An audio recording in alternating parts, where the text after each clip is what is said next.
Oh man. Okay, there are a lot of cool ways to start a draft here, actually. Snapcaster Mage, very powerful magic card. I have to Classic. like think Absolute about my pack classic. one pick one, and I'm not. Um, Here, Just I'll real turn down the background chat. non-thinkers rights. Well, I'm Teferi's sure you really drafted a strong, although I two-color don't really mana want to card, but I start was with a thinking two-color with the card. I opposite mean, of he is what I'm really Yeah, strong, but that's if fair. if rather Liz just start with could Snapcaster mail me a drink, or Vendilion Click. That'd be pretty sick. If I'm Like going to in do a plastic blue, baggie. Obliterator, you can really no, it has just to start come with this and go I hard think in that Mono Liz is more Black, but standards than that. It I don't needs know to if be I mailed want to in do the that. proper drink vessel. Felden is or also the cup. kind of cool. You can do like a super fun cheaty thing. You can even Yeah, you mail the drink like in a bag and the vessel and you can even refrigerated too, probably. cheat out like an Emrakul with this by activating it in response to a discard effect, which is just the funniest thing in the universe, but that's a little early commitment for me. I'm just gonna take a Snapcaster Mage. This card's so strong. Okay, well, wish I took Teferi because Fractured Identity is just bananas. Cast the adventure part first. That's your option. If you cast the creature, you can't cast the adventure. So it's Oh. either you do adventure first, then creature. Sorry, null bitmap. Creature. Yeah, I will fix that. Boop. There you go. Yeah. So Snapcaster Mage took it over to Fairy, Vendilion Click, Felden, some other junk. Cards I'm looking at here: Fractured Identity, Steam Vents, Misty Rainforest. Probably take Steam Vents over Misty, although I don't know. Fetches are really, really strong in this format with the Tri-lands in. Also interesting cards. But Fractured Identity is so strong, and it's like, I mean, it's 7 mana to combo a Snapcaster, but God, is it so good if you go off. They made an advance. Yeah, I'm just gonna do it. Changing how Cowards can't block warriors. announcement, or maybe they're just banning companions, which is honestly what I would advocate. Just companions are in the. They seem pretty miserable. It. I don't know what That's you're talking just about. from that's just from reading Twitter. Like, I love playing them in Cube. That's the It- only format yeah. that matters. exactly.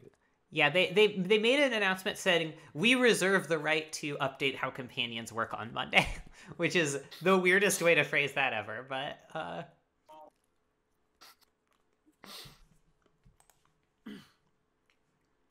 Like, you know their hands are tied because they can't directly talk about the secondary market, so it feels like they put out the closest PR announcement to just sell your shit off for now.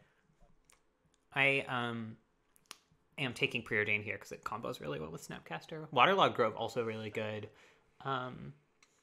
Wouldn't hate to go red just because It's another red has a lot of cheap spells that are good to flashback, but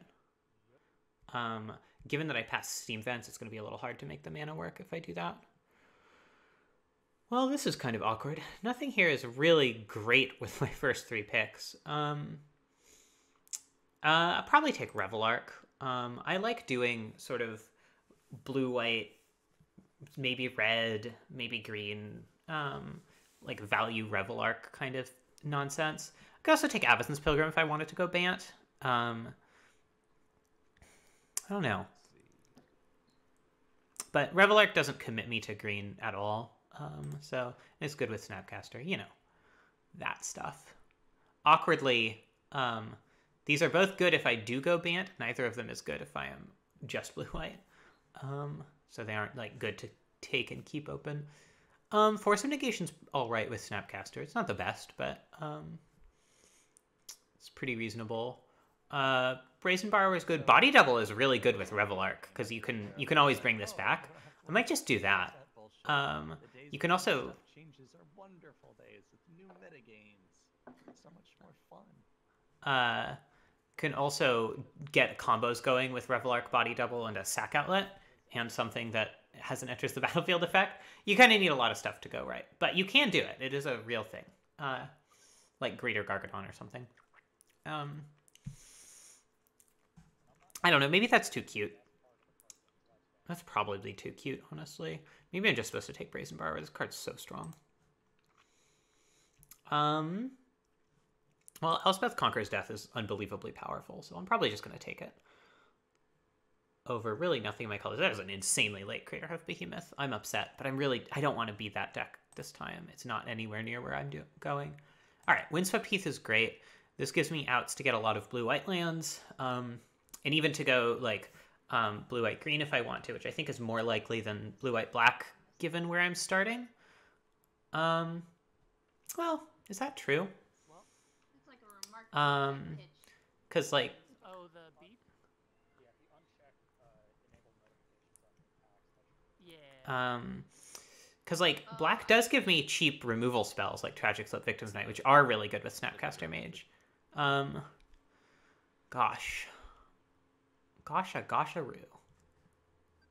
Yeah, all right, I'll take Marsh Flats instead. Talked myself into it.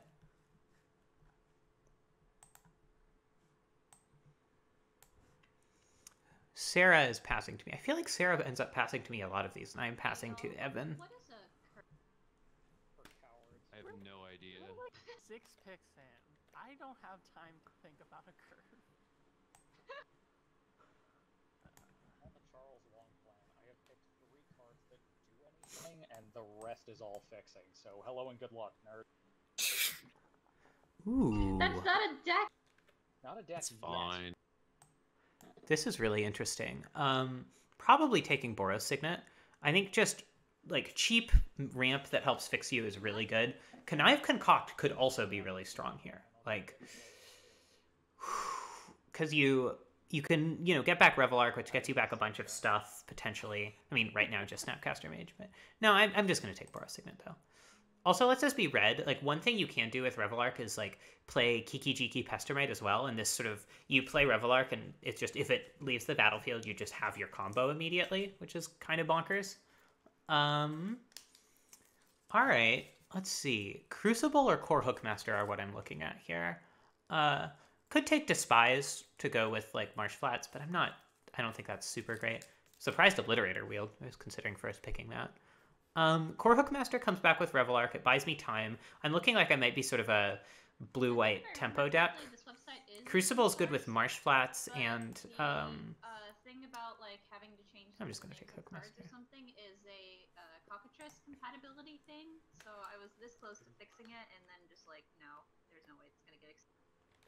No, so what you do is if it's about cockatrice compatibility, you just add it as a checkbox to switch between Magic Online formatting and cockatrice name formatting. That's actually Michelle. They did say they wanted to do it, and that was what Teddy is saying. Is basically what their plan was. Is have it run in like there's already a drop down of different formats you can get, and they were saying like, well, we could just add a Magic Online format, which would work fairly well. Yeah, that actually sounds pretty good. If that's a issue, I might actually take. I think we failed to wheel Body Double, which is kind of unfortunate with Revelark, but we do have a lot of 5-drops, so. I'm going to take Direfleet Daredevil. What a gamer. I just think it's more likely that we end up playing it than anything else here. I mean, Apex Altasaur, like, one way we could go here is Gifts Ungiven on Burial Rights. I Big finally creature? took gamer out of my Twitter profile. 'Cause I forgot I had I'm it a in. little bit. Like I dream big. I know. It's awesome. Okay, this is interesting. This is too heavy white for me. A Johnny Goldmane could be good, though. Or Windbrisk Kites. It's one of those 2 cards for sure. I'm going to do the Windbrisk Kites. No. I was just gonna say, I prayed really hard that a card would wheel. And that Is that right? How do I move something to the jump? Yeah, I'm just not quite... Oh, nice. Body Double did wheel. Sweet. Then it goes back to main deck. You cannot, Jesse. There's not a way, I'm sorry. Does itself jump? Yes. They're all precious. Alright. Ceram's Expertise isn't terrible with Snapcaster Mage. Cards are queens. Alright, Iona's a good one to do the Unburial Rights thing with, too. So now I kind of wish I'd taken the other the Direfleet Daredevil, but I don't know. Would it even have been that good? I don't think it would have. Like, I don't think I'm actually going red here. I think I'm more likely to splash a little bit of black, but I think mostly I'm just blue-white. I have 0 planeswalkers, which worries me a bit. Past Nice. Work policy Ooh. doesn't say anything about me just like throwing shit on. Or sorry, for another. Sorry, Michelle, you're cutting out at the end of your sentences. Work policy doesn't say anything about you throwing what? Just throwing shit on GitHub for other projects, like small patches or. Oh man, the open source contribution policy changes constantly, so I don't feel like I can speak super authoritatively about it. I would say look it up to be sure. Okay, yeah, that's probably good advice either. I'm gonna go make sure that is up to date.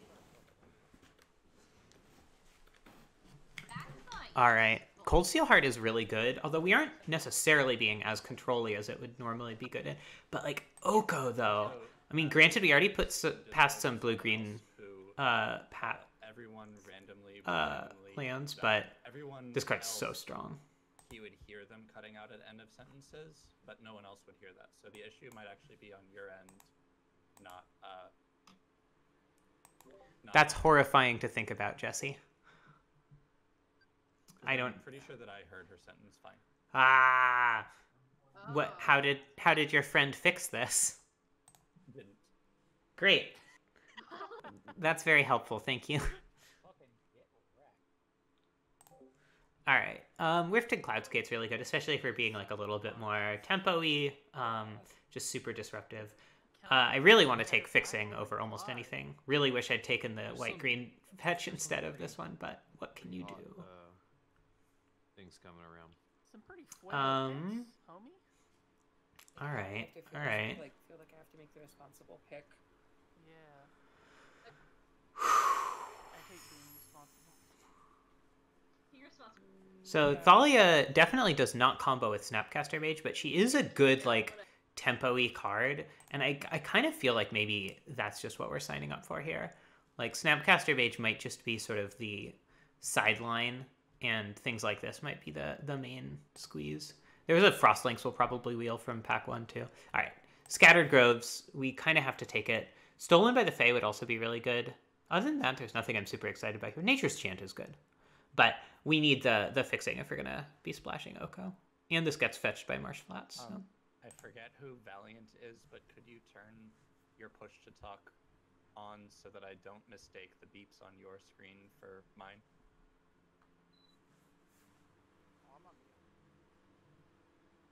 What? But it says that your voice is transmitting. Yeah. Mm-hmm.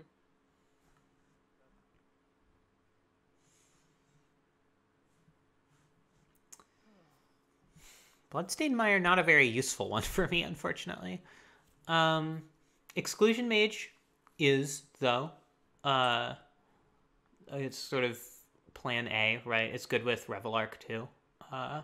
Champion of Wits could also be something, but I think Exclusion Mage is more where I want to be.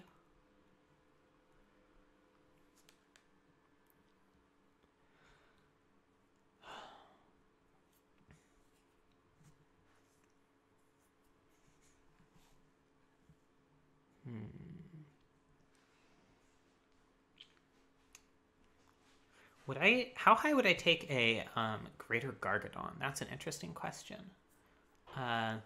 Because with like Riftwing Cloudskate, I actually do have kind of the combo. The combo being if I have Greater Gargadon suspended, and I have Revelark and Body Double in play or in the graveyard or something, and Riftwing Cloudskate, what I do is sacrifice Revelark, return Body Double, Riftwing Cloudskate, or nothing if they're already in play. Well, sacrifice them first if they're already in play. Bounce a thing. Then sacrifice Riftwing Cloudskate, sacrifice Body Double. Body Double Revelark copy triggers, and it can return itself because it is a 0/0 in the graveyard. It has 0 power, and it comes back. It also brings Riftwing Cloudskate back, bounce another permanent. You can just repeat as necessary by activating Gargadon triggers in response to themselves, and end up just bouncing their whole board. It's pretty sick. Oh man, okay, this is a tough one. So on the one hand, we have Elspeth Knight Errant. very powerful planeswalker. Sort of on the kind of aggro control plan that I'm looking at. On the other hand, we have Agent of Treachery, which normally, like, you don't really want a 7-drop in this deck. It's not what I would be looking for, but it does trigger with Revelark, and that is somewhat tempting for me, just to go full absolutely sweet. I feel like Elspeth's the responsible pick, though, and that makes me really sad. I mean, it's not that sad. Elspeth's great. I love Elspeth, but Revelarking back an Agent of Treachery is just a dream of mine. More of a blue-white control dream, and this is more of like a blue-white aggro deck, though, so... Oh, well. Hanged Executioner, unfortunately, not totally a combo with Revelark. Maybe I just do want an Oblivion Ring here. Adorned Pouncer is also pretty decent. Just, you know, comes back as a 4/4 double strike, which is good. But it comes back for 5 mana. I have 4 5-drops as well, not counting Riftwind Cloudscape. So that's pretty rough. Hanged Executioner could also be good as, like, you know, just let it naturally die, bring it back with Revelark, get rid of one of their things. But I think I just want one O-Ring effect somewhere. Ooh, Charming Prince or Glorybound Initiate could both be good. I'm going to do the Prince just because it's really good with Revelark in several directions. So no. And I want to, like, this deck is an aggro deck, but it's also kind of a value deck. We would take a blue-white fixer over almost anything here, especially when, like, a Hallowed Fountain, I think we would take over practically anything next pack. Okay. Again, I think I have too many 5-drops for God Eternal Oketra to be good. That's good. I'm just going to take the Frostlink. Let's see how many Mana War likes we can play and have it still be good. Collective Effort also wouldn't be bad, but... Right? Sometimes. Oh, okay. I really like Selfless Spirit, actually. I also like Spirit of Heliod, but we're not, like, making that many tokens, and this card is just such good Wrath Protection and everything, and good with Revelark, so... Ends up being green, Oh. but yeah. Yeah, Temporal Isolation is kind of awkward as a removal spell that doesn't get snapcasted. So whatever deck A Johnny Vengeant, I guess we could take and hope to get cards, like, fixing for. Figure of Destiny, you don't really want to play this if you're not close to mono white or white red. Or mono red, obviously. I don't know. It's a Johnny or Temporal Isolation, pretty much guaranteed. I'm going to take the Ajani, just higher upside. I think we'll be able to find... Like, we have a lot of creature disruption anyway, really, so... This is a ridiculous last 4 cards. Sure. Boring. Wow, okay. Sure. Can't... Alright, okay. Those are good last 2 picks. Probably, at least, So we initially try to the keep chat both of those in the rooms, deck. From group 1 decks, group 2 decks to Table, table, table, yeah. and the other room. Yeah, I'll do Table, it. no table. I'll do it in a second. Give me 1 second. Thank you, Jesse. You're, of course, correct. Alright. I mean, obviously, like, the ideal card to open would be Jace the Mind Sculptor, but, you know, a Breeding Pool... well, actually, I guess Breeding Pool isn't great with Marsh Flats. But a... Alright, Godless Shrine is not the land I wanted to open. Well, okay. This is an okay pack. Prismatic Lens is good. Again, we're a little bit more aggressive than I usually want for stuff like that, but it does let you play Oko pretty easily. Like curve into turn 3 Oko, or curve into turn 4 5-drop, turn 3 Elspeth, you know, that sort of thing. Looter Elcor is also very strong. It's one of those. Looter, again, gets back with Revelark. I think our curve is low enough that we don't really want the lens. I mean, yeah, we do have a 4 5-drops. Body Double is honestly probably not making it in at this point, unfortunately. As fun as it is to loop Body Double Revelark, I think without a sack outlet, it's just not quite good enough. I don't know. Maybe that's wrong. Anyway, I'm just gonna take the looter. It also fixes, right? Right? This Right? is so sick. I love this deck I'm playing right now. Well, at least Sarah's having fun. I don't know if it's good. That is yet to be. Vivid Grove or Ash Barrens. I'm taking one of those. I don't hate playing Vivid Grove in decks where it's totally off color. That said, I think Ash Barrens is just better. It's kind of like Vivid Grove. It sort of virtually enters the battlefield tapped, but you can also have it just not if you need to, which is pretty good. And like, this isn't the sort of deck where we're super often going to need to tap for multiple different colors, which is a benefit of Vivid Grove. All right, I'll take a Brimhouse. Card's strong. Doesn't get Revel Arced, but, you know, can't get greedy. I absolutely can and will get greedy. Just so we're clear on this. All right, let's see. This is a sweet pack. God, Crystal Shard would be pretty sick here. 27 cards, so 23. So anything I take, I'm cutting something for. Sky Marcher Aspirant is pretty good. Like, we're being a little bit aggressive. You know, you're being a medium bit aggressive at this point. Gideon Jura is really strong, although we have too many 5-drops already. Flicker Wisp is really good. Buys back all my enters the battlefield effects, of which I have a number. Yeah, it's probably Flicks. I don't know. Urza could also be good, but we're a little fast for that, I think. Are we really playing Oko? Yeah, we're probably playing Oko. The total lack of blue-white fixing here is brutal, though.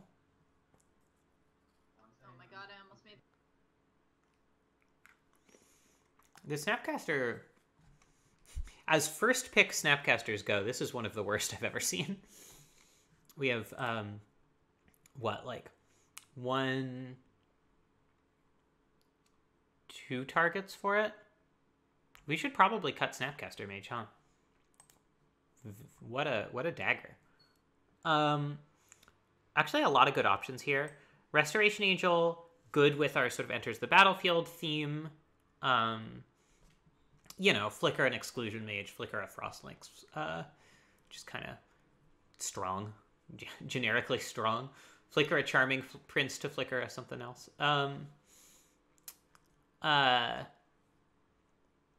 Thalia is also pretty good.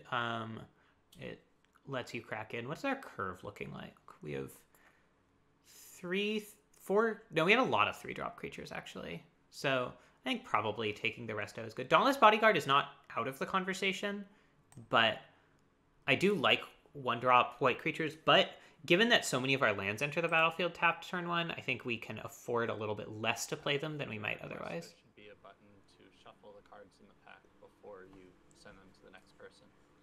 Wow, Jesse. You are a monster. I kind of like Kithian here. If we had an equipment, obviously, Stoneforge would be a slam dunk, but... No. They would not be sorted at first. Then you need to click another button to sort them. Oh my god. I think Kithian is better than Isamaru, by the way. To be clear. Ooh. Yeah. Wow. Greater Gargadon versus Hallowed Fountain here for, like, the hilarious daggers. I mean, it's obviously Hallowed Fountain. We don't have the fixing for Greater Gargadon. And Hallowed Fountain is absolutely perfect. But the Gargadon was in the draft. And this is... It's possible it'll come back around, and it's remotely possible I'll get more red fixing, but pretty unlikely, that last one. We're obviously taking Temple Garden here.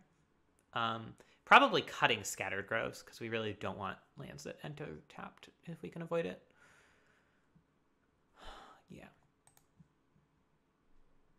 Well, I don't know. Maybe that's silly. We're taking on Offenza. Are we playing on Offenza? Maybe. I mean, we have some cuts to make here. 6. We have 3 cuts to make. Yeesh. On offense is like pretty tough on the mana requirements. Well, there's nothing here for us. Take Linvala, but not excited about it. I could imagine a deck where Nexus of Fate is good against that next. You know what I mean. I could imagine a deck for Nexus of Fate. Student of Warfare, again, I don't think we... I mean, 1-drops are a lot better after picking up Hallowed Fountain and Temple Garden. But I still just, like, I don't know. I'm pretty skeptical of this. All right, Sky Marcher Aspirant's good here. It's a 1-drop I'm more excited about. Ooh, speaking of 1-drops versus 3-drops,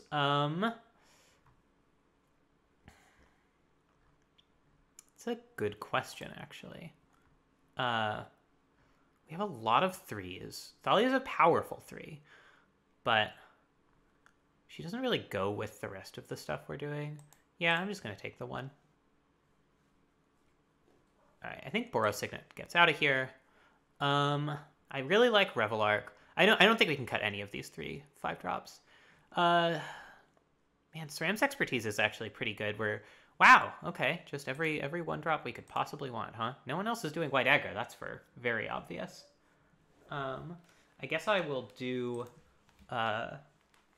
divide people into teams.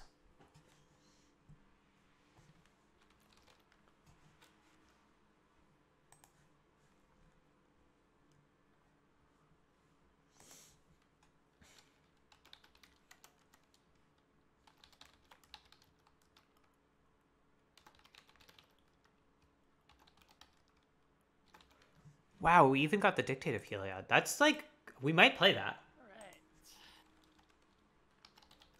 Teams. I'm doing teams.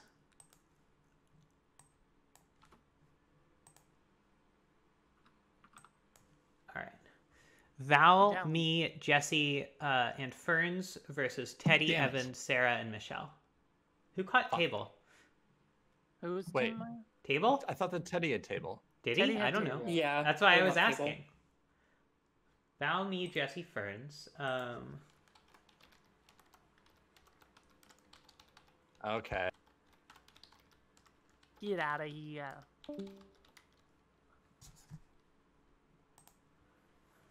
Hi, Jesse.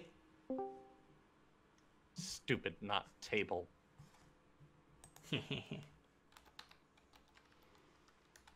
So can I just like call table, pick 1, pack 1?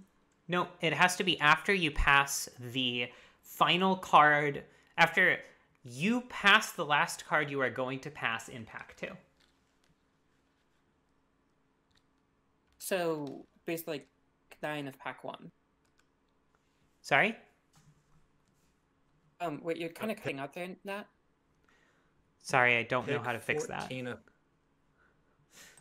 Oh, pick 14. Okay. of pack.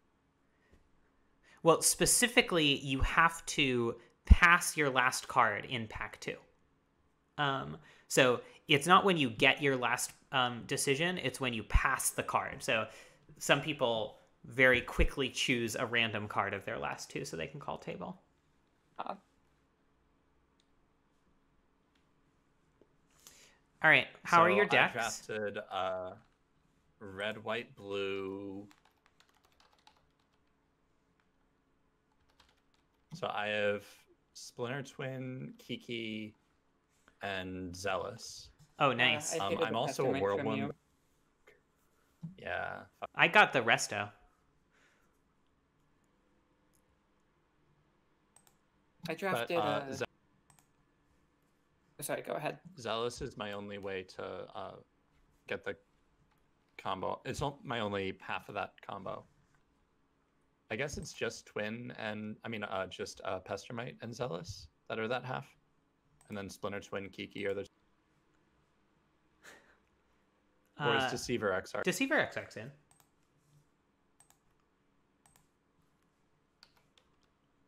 But it may not have been in this draft.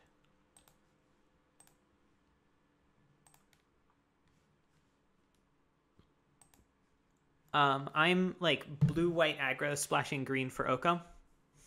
Nice. I think it's I'm fairly nice. Blue black mid range, but also kind of just have a mono black deck that I could maybe build. Cool. Yeah, there I saw fire. I opened Obliterator in my first pack and was like almost into taking it, and then it wheeled. So Yeah, I saw okay. it like I picked one, packed one, Thoughtseize, then took like Cryptic, Narset, Click, so and then saw it fifth, and then it wheeled. So there was like one other card left of the pack, so like whatever, I took it. But yeah, it was just a lot of mono black stuff going super late. Sometimes that's the way it is. I took a Boros Signet and I can't play it. One of my favorite cards in Cube, and I can't play I it. hate you so much. I really. I took it really early. I took it when I thought I was going to be a lot more controlling than I actually am. I have Body Double, Revel Arc, and a bunch of Enters the Battlefield creatures, but no realistic like way to get Revel Arc, way to get things into the graveyard over and over again. I feel like I'm not supposed to play the Body Double, but I don't know.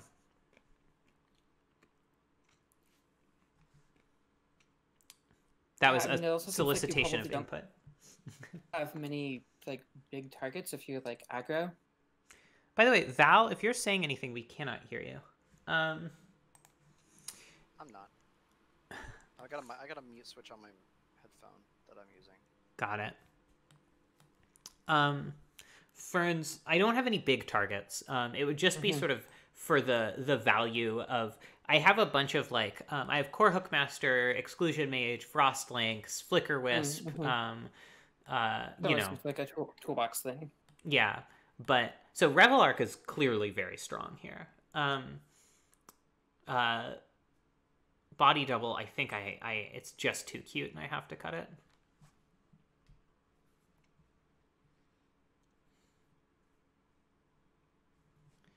Here, I will send you two, or you three, a shot of my deck as it stands, needing some amount of Well, that's what cuts. this should have called Table Decks channel. What? For post. Yes, that is where we post decks. So that's my deck. I got the Hallowed Fountain. I think last or second to last pick I could possibly see it. So I was dancing on the stars when I saw that. Insanely mad because I desperately needed lands, and Prairie Stream and Hallowed Fountain. Well, I'm glad you took the Prairie Stream, because I really wanted Hallowed Fountain over Prairie Stream.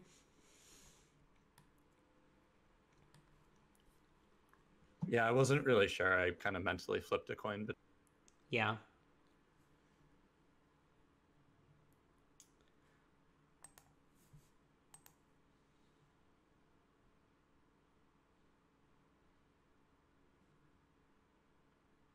so I send the text file to. That's right. Do I just copy? Should export to a text file. Right, but then to send it to Liz, do I? Yeah, just send it as text. Or as the file. Yeah, you can just click and drag it into the Discord chat with Liz. All right, I need 4 or 5 cuts, depending on if I'm playing 16 lands or not. I feel like I am not playing 16 lands, given that one of my lands is a cycling land. I feel like playing that as my 17th land is wiser. So if anyone wants to give me opinions on cuts. How do you all feel about Inquisition versus Duress? Inquisition is very, very good and should always be main decked. Duress is conditional and should often be sideboarded. Yeah, I'm thinking I've got Inquisition, Thoughtseize, and Duress. I'm thinking I might start with Inquisition and Thougtseize main and have Duress in the sideboard. I like that. What was that, Val?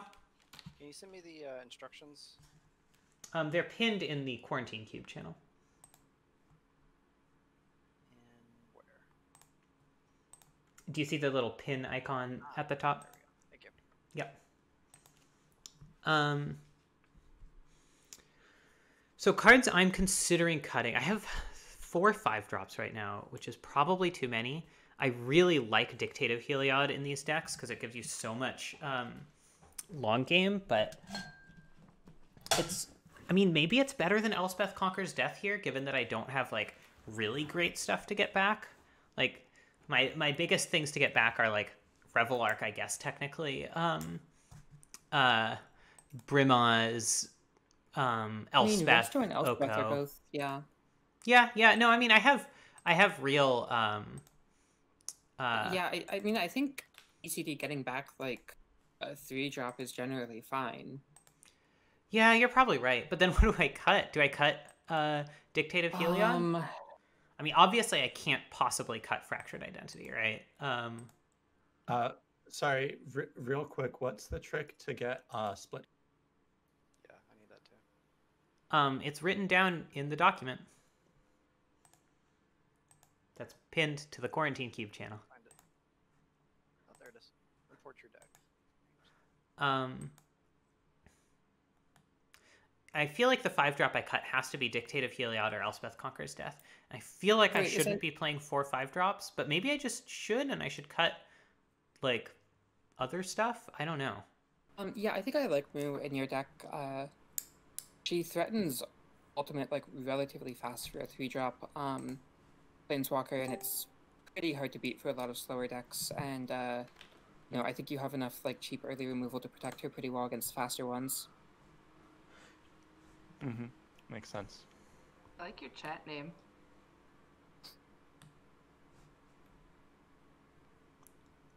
Wait, who? Mine? All of you. Oh. What a cool table, huh? Yeah. Yeah. Matt, what do you really have to Snapcaster? Like, Oh, yeah, Snapcaster was not supposed to be in there. That was supposed to be in the sideboard. It was my first Okay, pick, cool. and I can't play it. yeah, I'd also maybe...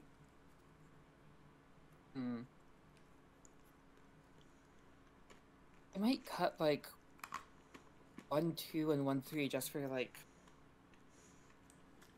You've got a lot of them, and, you know, you do have to make, what, like 5 cuts there? Yeah. I cut Or Adorned cut it Pouncer. on I think that's my timing. weakest too, especially when I'm already kind of glutted on 5-drops. Yeah, and it doesn't Oh, really play into the Flicker sub-theme at all either. Yeah. I don't know what my weakest 3 is. All my 3s are really strong. Yeah, I'd say probably Links. Like, it basically does the same thing as Hookmaster, just in blue, right? Yeah, it's exactly the same card. Yeah. Jesse, nice. Just remembered I had to give you cards. Oh, sure. Yeah, you're probably right. Probably Frostlinks and Hookmaster are the weakest cards, and I want to be more white, especially if I'm playing, like, Inofensa and stuff like that. Liz, Yeah. what's your Moto username? Same as She- everywhere. She will chat you, Jesse. You just sit and wait. Okay. Also that. Alright. So I screwed up taking the screenshot. I need fewer cuts than I thought. There were ones Oh, that were okay. off of the thing. I think I have to cut a 5-drop. More cuts.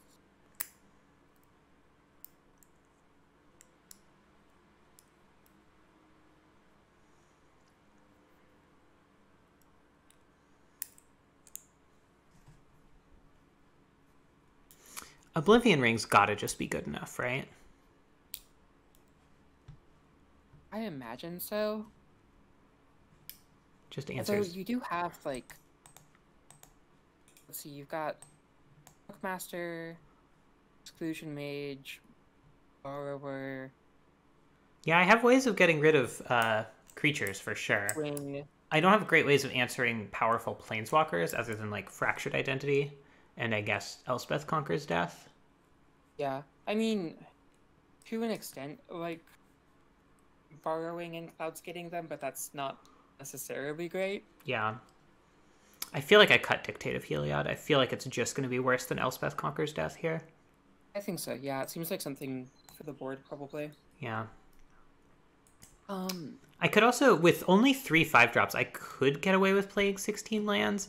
It just seems pretty questionable with like Scattered Groves as sort of a pseudo non-land. mm-hmm. Oh, also, Jesse, I might look at cutting BL. It looks like what Raw and Collective Defiance, I think, are the only things you have to discard. Oh, and Nahiri. Yeah, I was thinking about that, but just the interaction with Collective Defiance, and I think that almost always is just going to be a 3/3 for 3, but yeah, so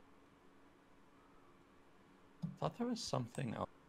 Wait, is Prairie Coral Stream isn't gonna trigger. a cycling land or a check land? It's a EFZ land, right? The the basics. Both Wait, no. both cycling lands and check lands have basic land types. Oh, sorry, it's Wait, which either one? Which card? Prairie Stream. Does it cycle?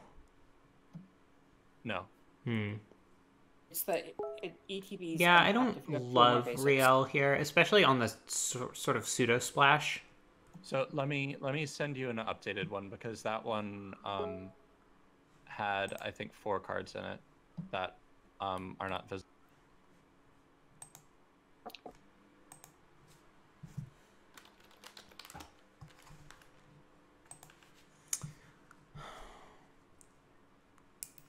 I'm not sure about Anafenza in my deck because she's double white on 2, but Yeah, I was looking at that.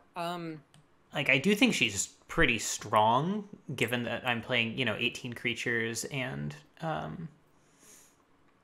Revelark gets creatures back. Revelark can get back Anafenza and another creature to trigger Anafenza. So here you would need to tell me something to take put in and take out, because it's 23 spells.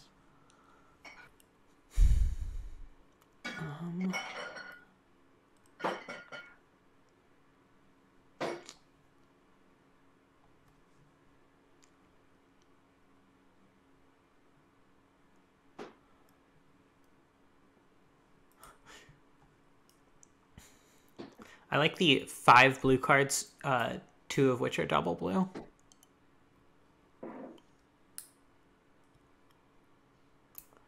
Wow, you took the Agent of Treachery and you're not that's even not gonna playing be- it? I really wanted to Well, be cute she- and combo that with Revelark. She told me to take it out. Do you think that I should swap it back in for something? I'd probably play it over Riel in a deck with only a couple discard outlets, I think. You've what, 3 discard outlets here? I'm actually thinking of swapping it in for Mu Yanling, because I don't think that I'll have double blue early. Yeah, that's also fair. I think Mu okay. Yanling's pretty greedy in that way. That's reasonable. Also, I use they them pronouns. Oh, I'm sorry. I'm still not a big fan of Riel. Like, the only cards you have Yeah. that consistently trigger it are Collective Defiance and Nahiri.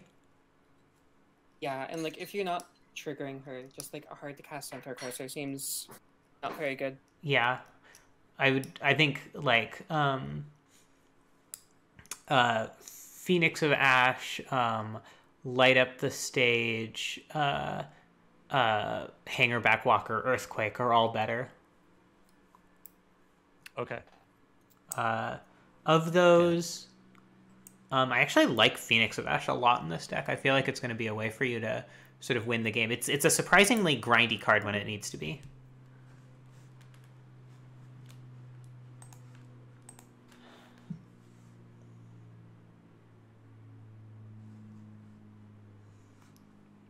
Maybe I cut a 1-drop? Do I need 4 1-drop 2 power creatures here? I guess they're pretty good with core Hookmaster, Exclusion Mage, Riftwing Cloudscape, that sort of thing.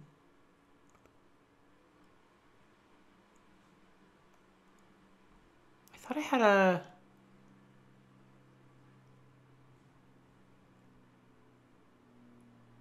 Didn't I have a... Sorry, I missed what you were asking, Nat. Considering taking out a 1-drop now, and then I was wondering, didn't I have a Glorious Anthem in my deck? And I did. Why did Glorious Anthem get out of here? I feel like I might want to play Glorious Anthem, which is awkward because also I can't spell glorious apparently. Do you know that word has 2 O's? That's a lot of O's. I did know that. I didn't, apparently. What do you all think of the blue-black versus mono-black builds that I posted? Sorry, that was when I was futzing no with worries. sound stuff. Here, I'll bring them on stream for my viewers to appreciate. That's a technical term, appreciate.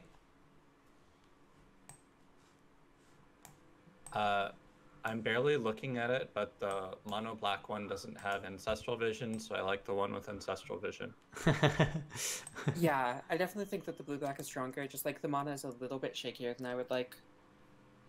Yeah, you're not going to get the turn 1 Ancestral Vision a lot, I think. Yeah.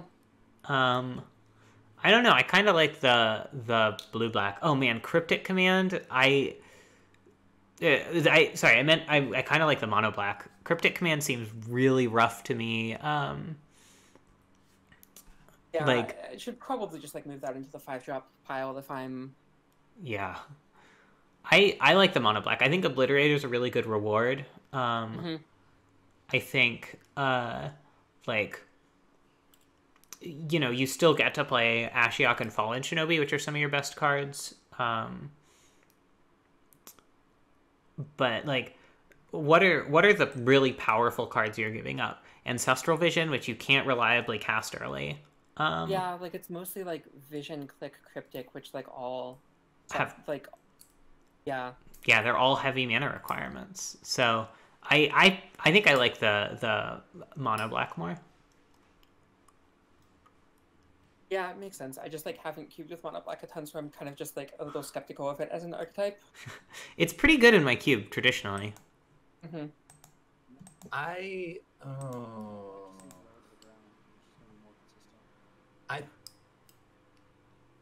I'll turn up your volume. Hang on. What was that, Val? I was saying the mono black, it just seems more consistent. Like, you're just gonna always know what you're gonna be casting. Where blue black just seems like you could just really whiff on some hands. Yeah, I agree.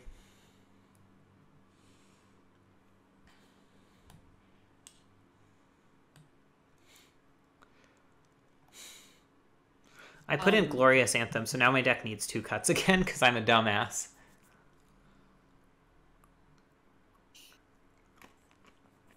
Maybe an Anthem's not great here. Yeah. What was that, Ferns? Oh, can you post an updated screenshot? Oh, yeah. Here, I'll post it with Glorious Anthem.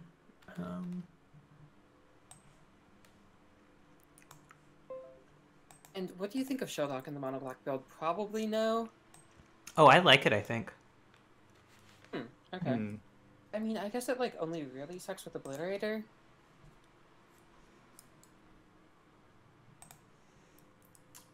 I mean, it's a late game card anyway, right? So like it's kind of like you're splashing a it's like a blue spell you're splashing. My main question is how many ways do you have of enabling it? But like with Ashiok and Hedron Archive and stuff like that, I don't think it's too unreasonable.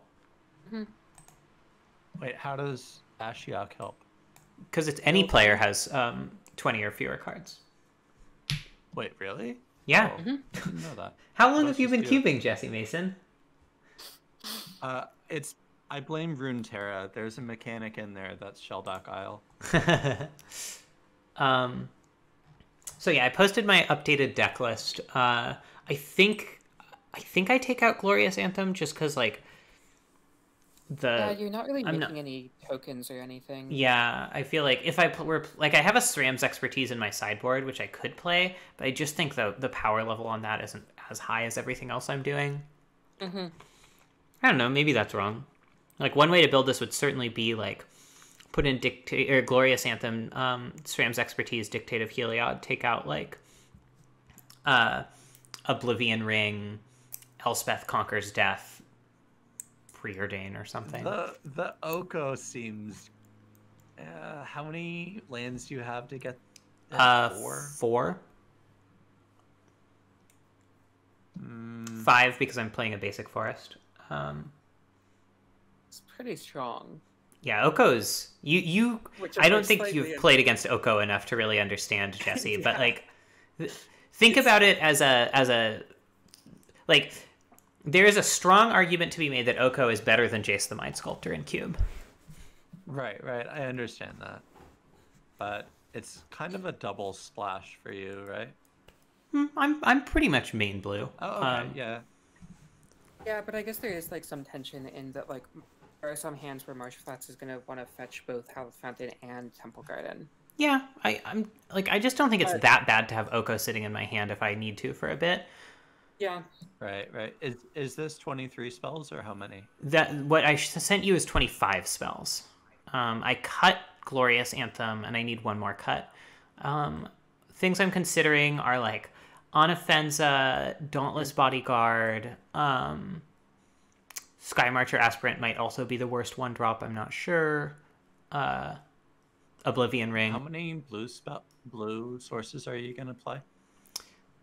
With this as it stands, probably 7, 8. 8 is probably about what I'm aiming for.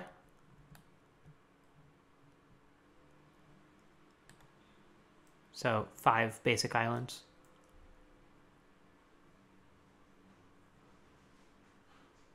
Are you thinking maybe the Preordain isn't great because I can't cast it early? That's what I was thinking.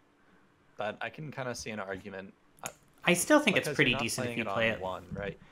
You're Mostly playing it no. on turn 4, I guess. But I think that's also fine. I think I cut a 3-drop. Yeah, I mean, Right. I'm not saying it helps it's you not from flooding out. So if I cut a 3-drop, it's probably Oblivion Ring. I don't think I can afford to cut Hookmaster, given that I already cut Frostlinks. I think I need that way to punch through. You have other interaction. Especially with the Revel Arc interaction.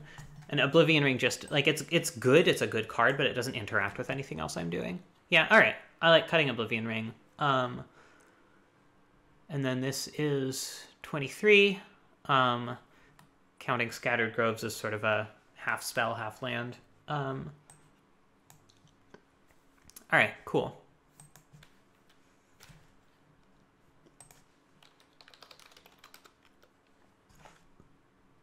Okay, I got my 40. I think I'm ready to battle. How do I announce battling? Just go into the Quarantine Cube channel and say it. Loose your blood-dimmed tide upon the world. I'm just gonna post one last image. I need one cut, and I think I have it down to 2 options.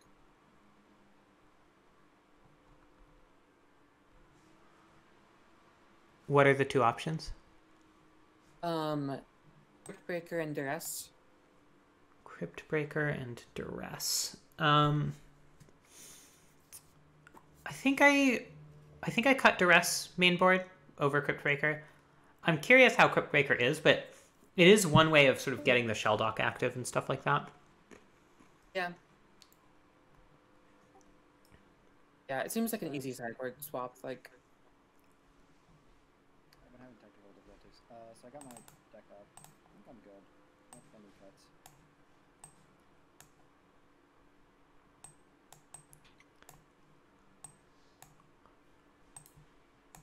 Just gonna go with like a red ramp strategy.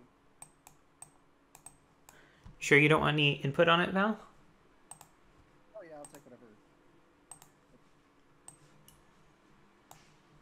Let's see.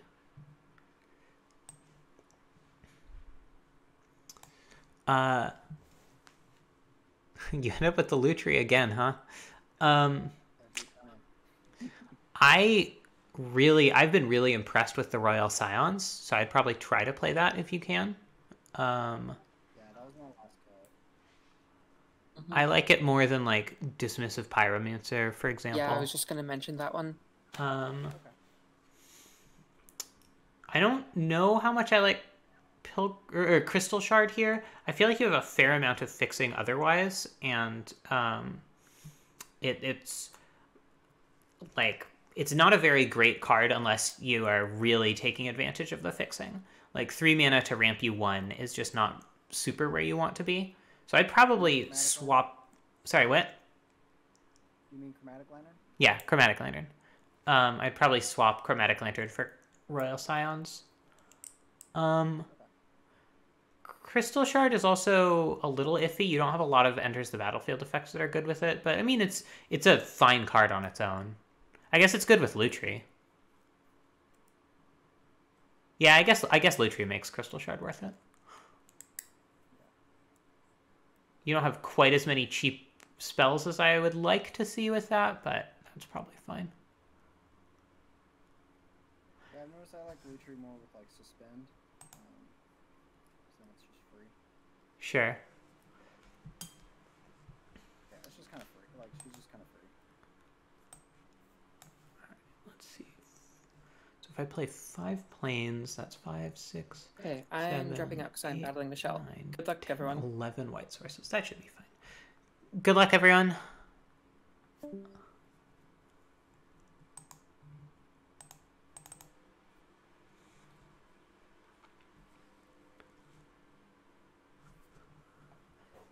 Cool.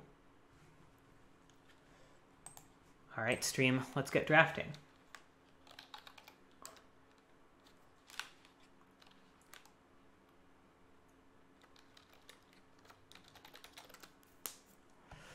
Looks like I'm playing Evan.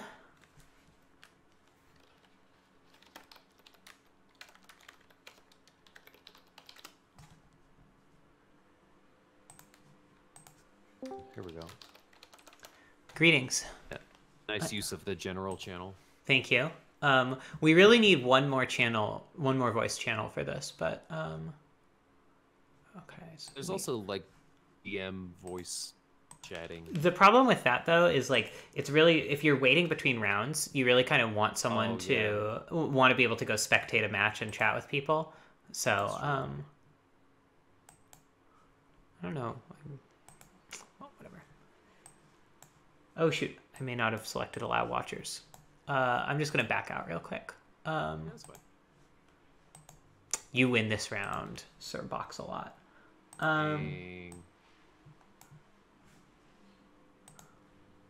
Oh, come on. There we go. Challenge. Sorry it took me so long to get ready. I had some like audio issues in the middle there. Watchers allowed. You betcha. Cool. Reform.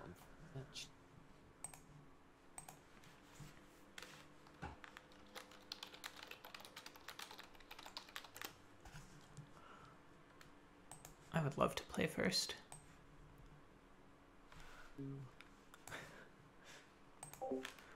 Take a peep at this wildly unkeepable hand. I don't think this is good. Also, Magic Online... Oh, I see. It's I need confused about where the boundaries are.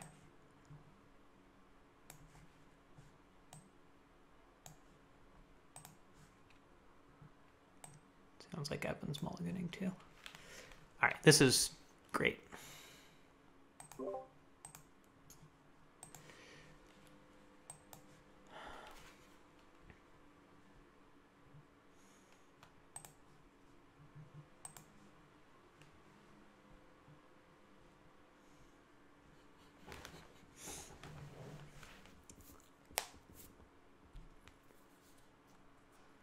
I really miss friendly mulligans playing online.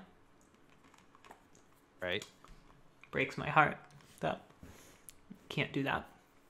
Even in like a casual challenge setting. Just horrible. I don't know what I'm going to do with my mana this turn. I could cycle for a Plains, although playing Inoffensa as my third creature isn't great. Obviously, if I draw Plains, I'm just slamming Inoffensa.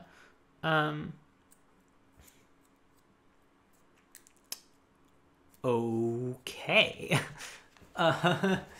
Well, that makes me really want to do the preordained thing, so I think I'm just going to attack, cycle for an island, and preordain, sort of looking for kind of lands of any type other than blue.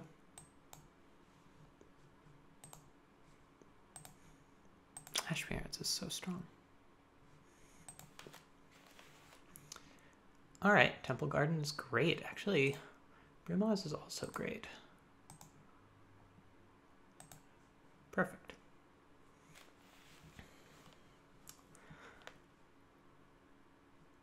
Good old turn 3 Oko. Sometimes you just do. Oh, blessed. Looks like he's not even going to land a real threat this turn.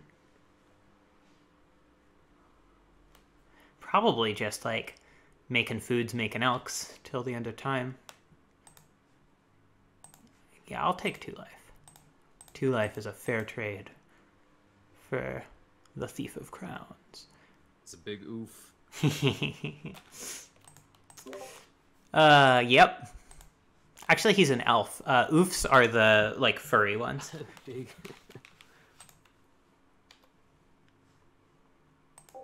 If I can get another white source, it might be nice to on-offense a Dauntless Bodyguard. Otherwise, I'm probably just Brimazing.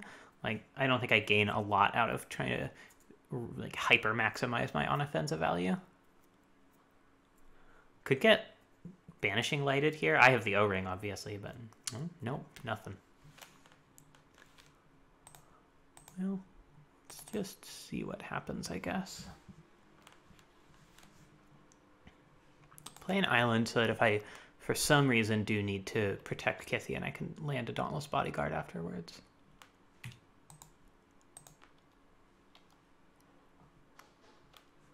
Food sure is an elk, huh? Sure is. So, no plays on turn 3. Leaving up in blue mana makes me think that he might have a removal spell. So I'm going to play Inoffensa. It's a pretty decent one to get out early, but it's also like really not the end of the world if this gets mana leaked. Whereas with Brimaz, it's like, it's a little more of a bummer. Brimaz is a good like wrath recovery vehicle. All right, that's totally fine. And see, leaving up the white to potentially protect Kithian. Smart move, Ferguson. Promise I don't even like 30 Rock that much, but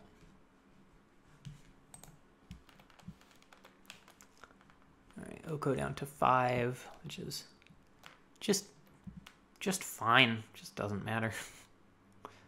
Real spell landing here, which is unfortunate. Ooh, that's an elk. That is extremely an elk. Wow, you sure did play an elk, huh? Heck yeah. Sometimes they just play an elk. Sometimes you just gotta get on the board. Like, I can't kill Loco anyways. Oof. Oof again. No, this one's a human. Let me... I feel like maybe I should like draw a chart or something of the creature types in Magic. Like what's an oof, what's a human, what's an elf. I will have you know that I have buried this Actually, Oko's a Scryfall fairy, API huh? for every tribe or creature type. Is Oko a fairy or an elf? He's a fairy, right? He's like a fairy king. I think he's Yeah. actually like the Goblin King. He's like David Bowie in Love. That would be a great altar. Yeah. You gotta keep his chiseled abs, but just give him David Bowie's face. Yeah. Let's see.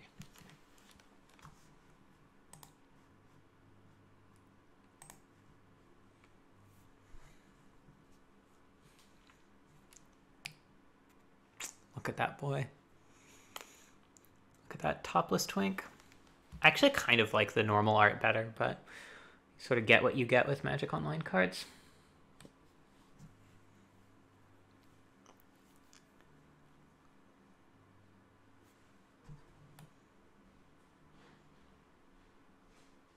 God, what a stupid fucking card.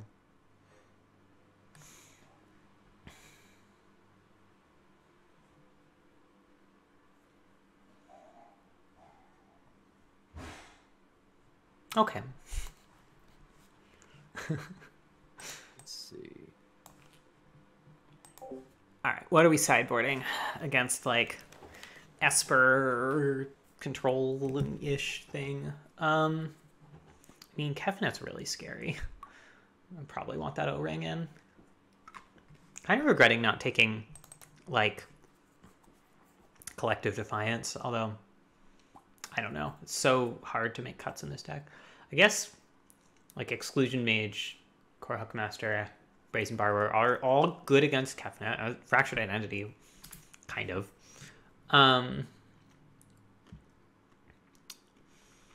O-Ring, it's kind of good against Spell Queller. Like, I don't have a lot of... Well, you know what? I think my original, like, thought about whether O-Ring should go in is still valid here. I think I just have enough other disruption that makes it less relevant. I think I just submit. I think I didn't really see enough to know better. Oh, is there anything, like, particularly bad? Well, actually, yeah. He had Spell Queller. So Sky Marcher Aspirant is probably uniquely bad here because it seems like he has a lot of flyers, so the ability isn't really anything. It's kind of just of Savannah Lions. And it seems like his creatures are fairly good against just, like, random small dorks. So I think Aspirant comes out. And what comes in? I mean, Glorious Anthem does help me push through. Dictate of Heliod even more. So does O-Ring. I think I'm going to try the O-Ring. I think, like, looks like the sort of deck that'll have some powerful Planeswalkers, that sort of thing. And I think having a little bit of extra push through could be good there. I might even cut Isamaru for Frostlinks on the sort of the same logic. It just, like, it sucks so bad to attack into a Spell Queller and just get your thing eaten.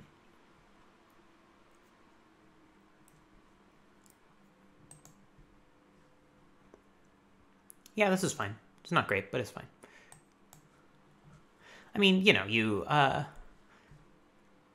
Hookmaster, you Unoffenza, you Hookmaster boosting Unoffenza. Hash Barrens is not the Stone Worst. It's not great. I would rather draw no lands, but I can at least find a forest here. Unoffenza, Core Hookmaster boost Unoffenza, Flicker Wisp, Core Hookmaster, boost Flicker Wisp, just keep tapping down his stuff. A lot of removal up, potentially, but honestly, if Unoffenza just dies, then she dies. Oh, man. More lands, huh? Not great for old Natsby.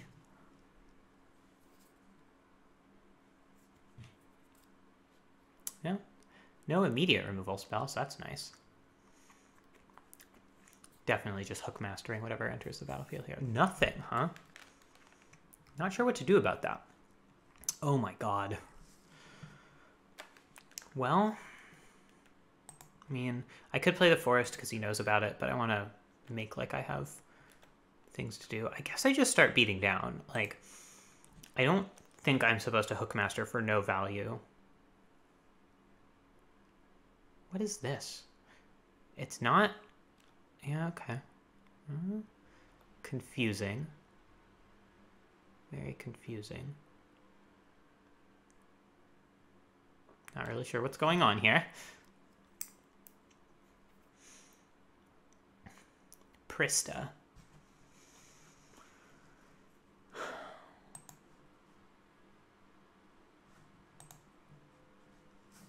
Yeah, that happens. I just want him to play like a big, dumb, idiot creature. But instead he's playing nothing ever. I mean, I guess that's an Oko, right? Like, it's an Oko, so there's that. It's got to be really hard for him not to spell quell here, right? I don't think I do anything. Like, Oko into spell queller is pretty bad. Well, yeah, because I could flicker with spell queller, but then just comes back. Yeah, I think I just pass. It's kind of awkward, but spell queller is like the far and away the most obvious reason I've seen for him to do this. I feel like I just play as though he has it. If he has to kill Anafenza here, that's not the worst for me either. I wish I could play 2 spells next turn. The fact that I can't is moderately upsetting, but... Oh, right, I can flicker with spell queller. That is good. What am I thinking? It's not an O-ring. Ugh.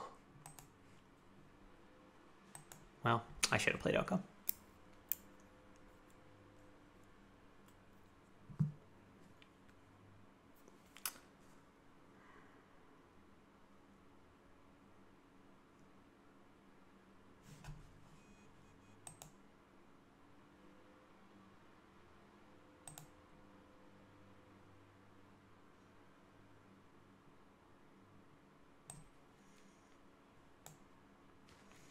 What is going on right now?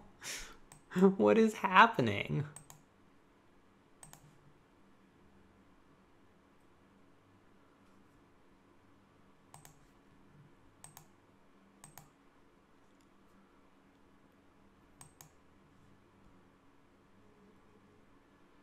So he has that, like, genuine hard removal at this point.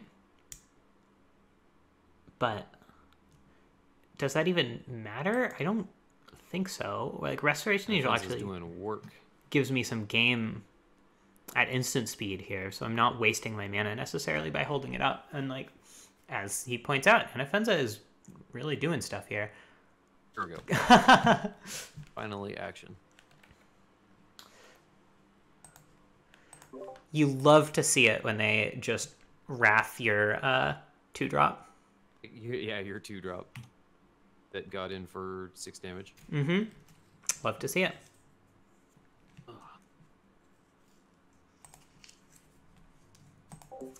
Alright, do I just Oko nothing here? I kind of feel like I do. I think, like, all of my stuff has really strong ability to sort of push the game later and later. So I think leaving it this way is good. I can also potentially trade a food for something and then Flicker Wisp Oko to get some counters back, or some loyalty, counters back. Aw, beans. Alright, now I actually have to play a real spell at some point. Come on, action. Okay. That's a terrible one against Murderous Rider. I guess... Do I Flicker Wisp or do I Hookmaster?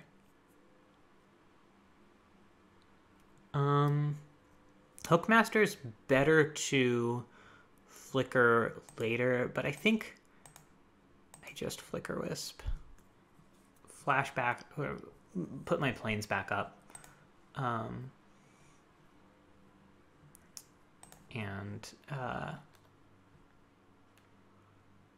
This just gives me a way to start dealing some damage. Very possibly resto it. If he plays something that would be good to flicker. If he just plays Murderous Rider, probably not. But well, this is not a Murderous Rider, that is for sure.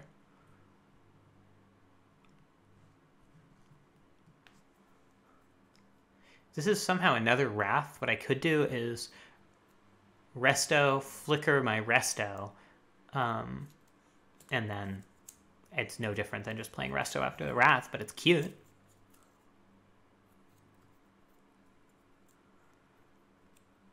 Oh, Oko, my Oko. How the mighty have fallen. What is he up to? He's got 7 cards in hand. He's done nothing all game. Except kill my stuff.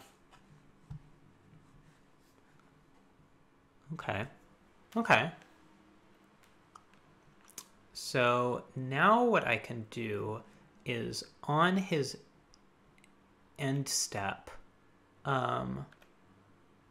resto Flicker Wisp to Flicker Gajura, and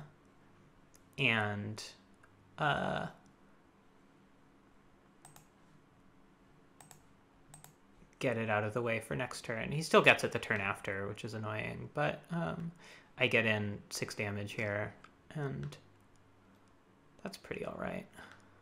Pretty good. Yeah, I mean, you still get it back, but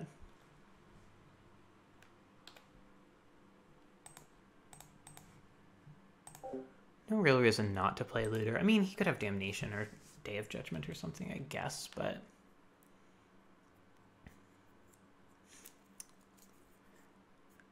like, this gets me marginally closer to killing Gideon. I guess it doesn't... Maybe I shouldn't have played that Looter. Maybe that was loose. Looser real core. This Murderous Rider starts gaining life. I do need to draw something, I think. Elspeth would be pretty good, because I could kill Gideon this turn. Obviously, like... Kefnet. Well, that's getting Exclusion Maged for sure. Oh, Kythian's actually not bad. Kythian versus Gideon. Battle of the Ages. But this gets to flip next turn. Pretty much guaranteed, so...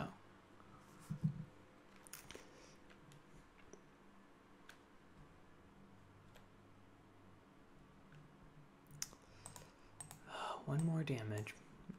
I would be living large. But you mean able to attack profitably next turn, which is living large as far as I am concerned. Oh no, what's this? Condemn. It's not great. Okay. So Kythian goes to 4. Now I am glad I played the Looter. Gideon goes to 4, which is still, like, very killable next turn. Presumably plays the Kefnet again, gets Hookmastered, kill Gideon, and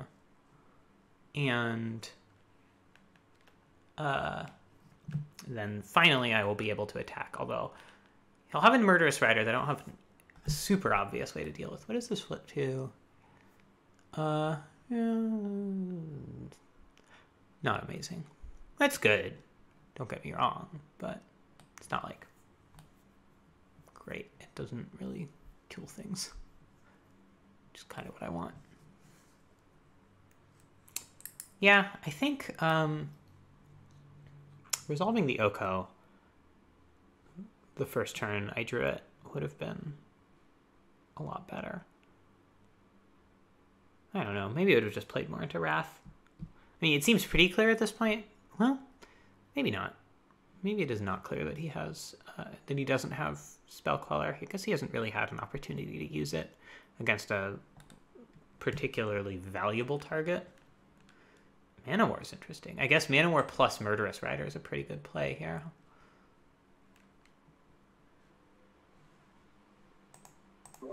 I kind of wanted that Mana War. Can't believe he took it from me. Top 10 Magic Betrayals.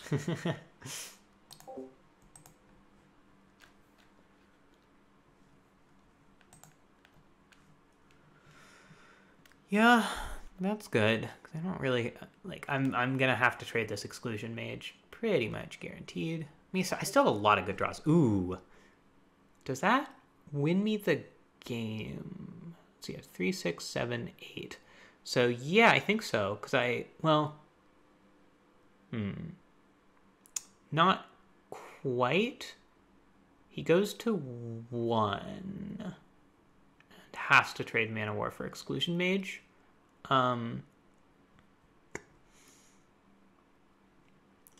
But I get a loot off Looter. So what I'm doing here is I'm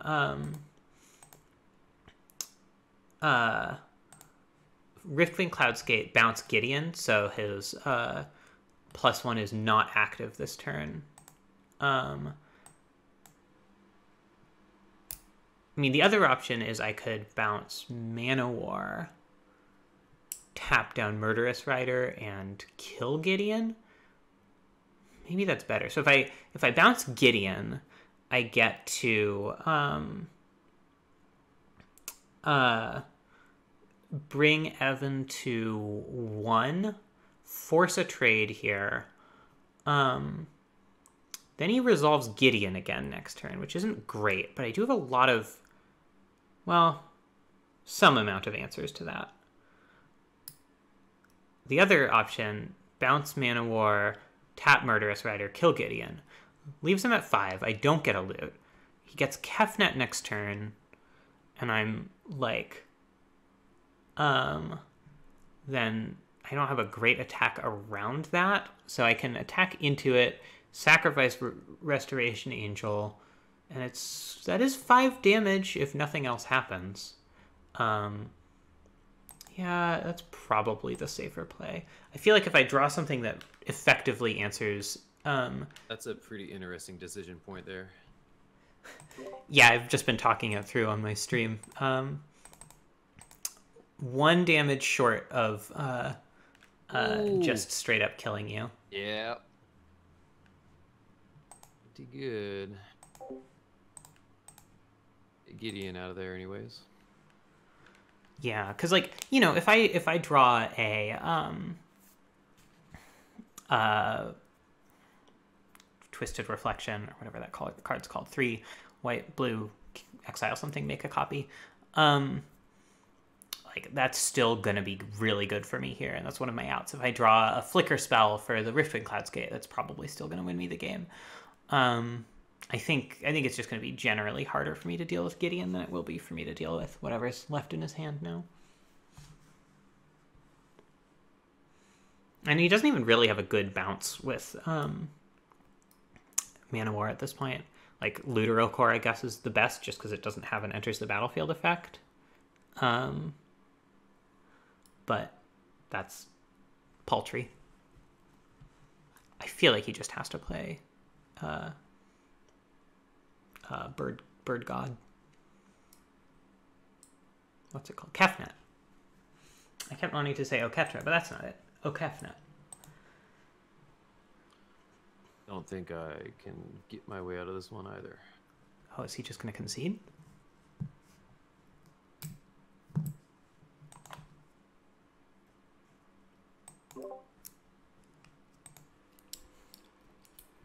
Nothing besides the Kefnet that's useful in hand? I think I misplayed thinking Valorous Stance was power, not toughness. Oh, yeah.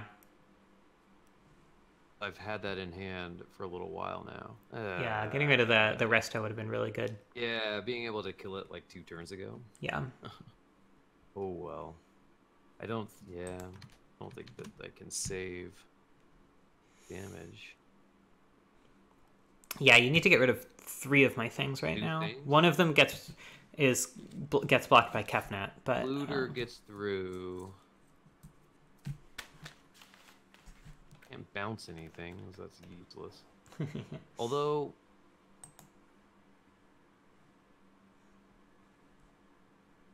no.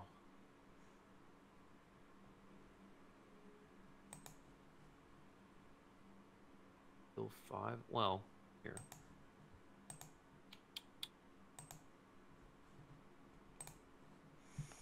Let's play this.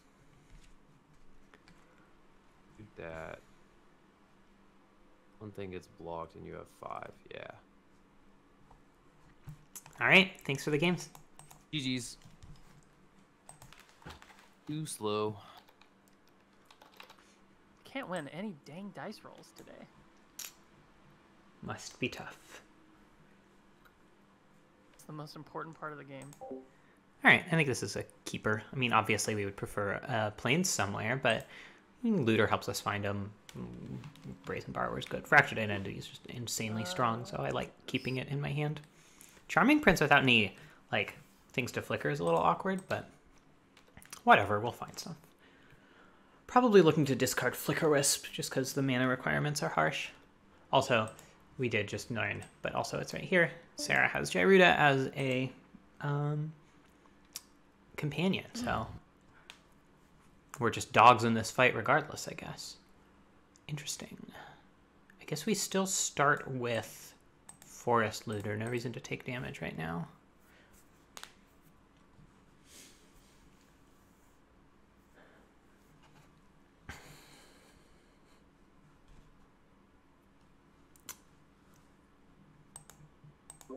Loitus Koibra, huh? Yeah. Do we just bounce that? I think we just bounce that. I mean, let's see what we draw, but I think it's fairly likely that we just, like, put her off for... Because, you know, we know she has no 3-drops in her deck, because she's playing...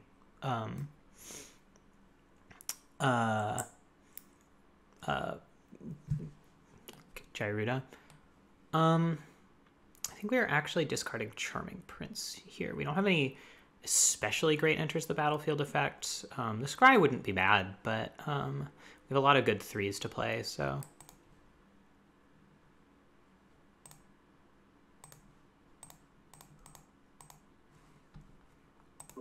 Boing.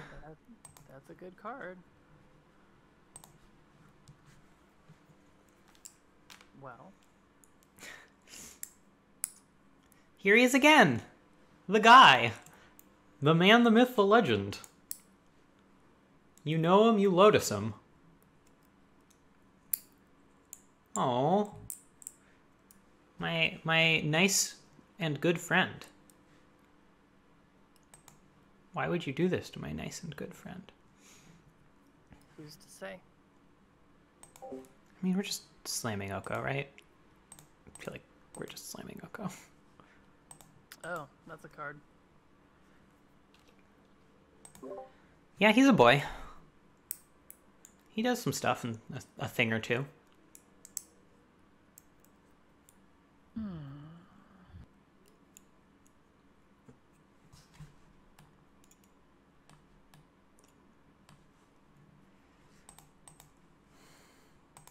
Alright, we really want to draw this Fractured Identity so we can, I don't know, Identity Gyruda or something. It's got to be really good, right? Like, okay, that's nothing I'm too afraid of.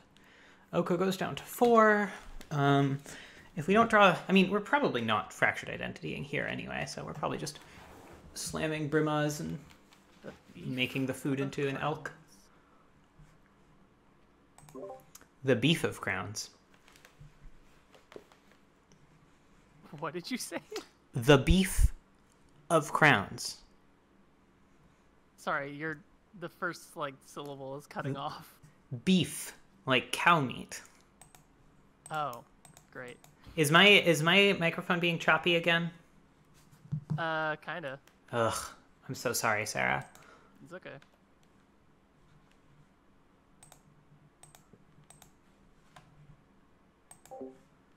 Boomf. Just really want to keep her off of Brima or Gyruda until she lands, or until I have the 5th land for the Fractured Identity. So she'll, the plan is she lands Gyruda, she reanimates some horrible monstrosity. I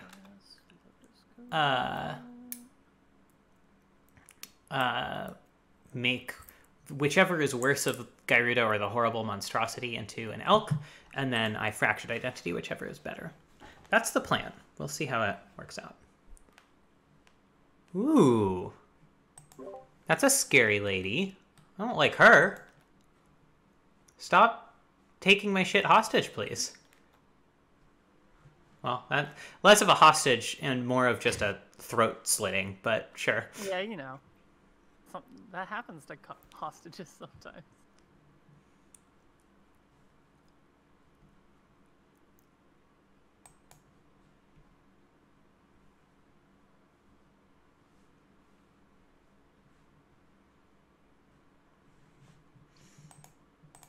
No real reason to flicker bounce any of these things. So I guess we're just slamming Brimity Wimity. I don't think I want to just give my Exclusion Mage +1/+1 here either. So food it is. Food it is.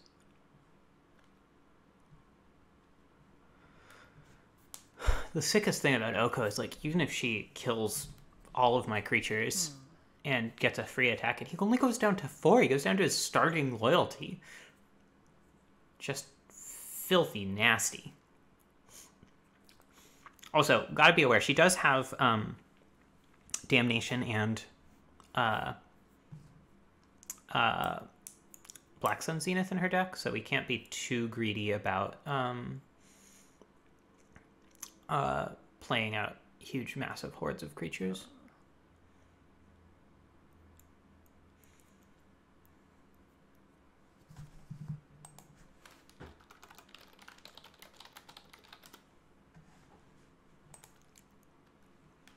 Frost titties. I don't like that.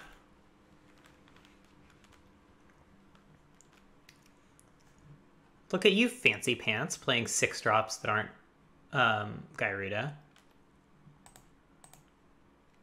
Yeah.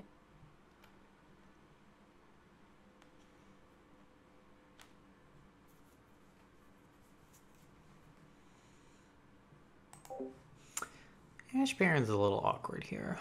I still think we keep Fractured Identity for later, but we can definitely Elkify our man Frosto.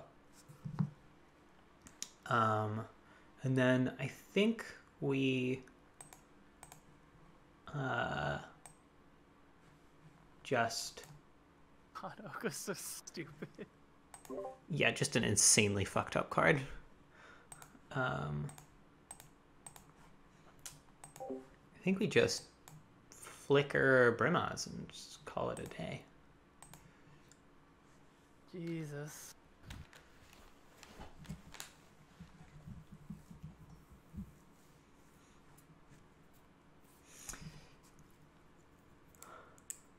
I'll tell you one thing, chat. This deck is very fun to play. I just get to do everything multiple times. And then I have an Oko. Also. Because sometimes you just have an Oko. Alright. Let's spin the Here wheel. here comes Speed Racer. I really should have made that Gyruda, huh? That would have been funnier. Ooh, what's Bloodline Keeper's power, Sarah? Would you describe it as 3 or less? Is this seriously fucking power and not CMC? Jesus Christ. Well, hey, look at it this way. At least you have a food.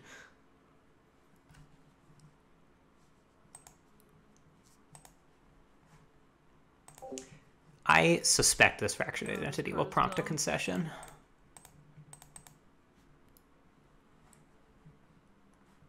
Yeah, it's pretty good. Nope, guess not. Yep, you got it. Okay, the Grizzlebrand prompted the concession. Sorry, Sarah.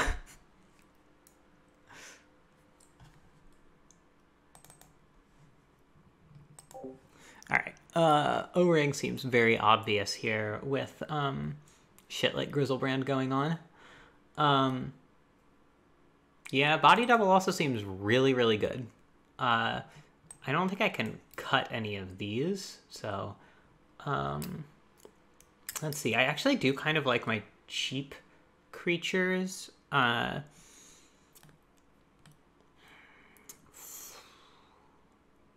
see, what isn't great? Thalia is not great.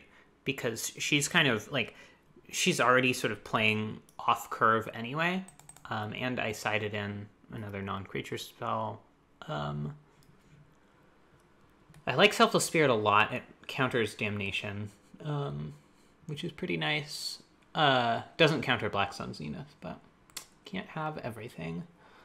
I like Hookmaster. It does effectively answer like a Grizzlebrand.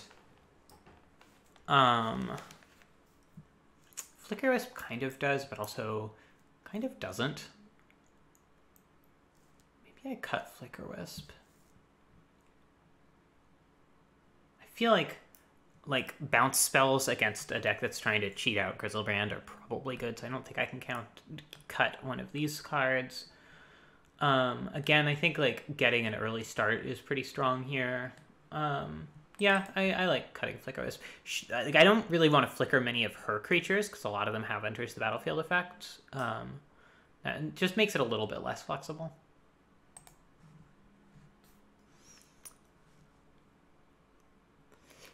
Jesse was telling me, actually, I'll tell this to Sarah too. Jesse was telling us in our team chat that he wasn't sure if I should really be splashing Oko. I told him he didn't understand how good Oko was. I'm recording this draft, so I'll show it to him, and then he'll understand how good Oko is.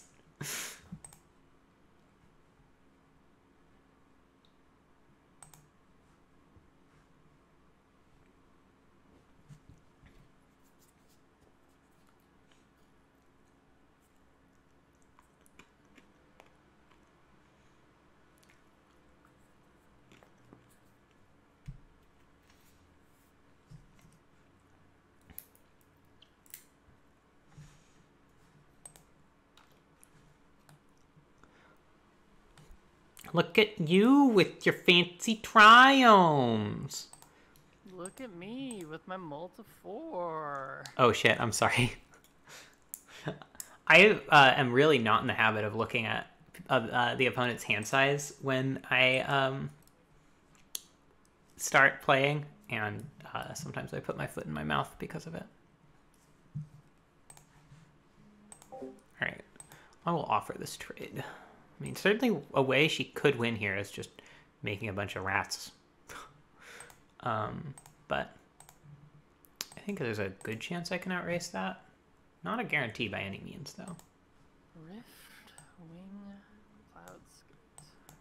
Like, if I'm her, I'm just discarding a card here, and yeah. Just going for it. Well, I've got a question for myself, and that is, can I beat the Pack Rat Challenge?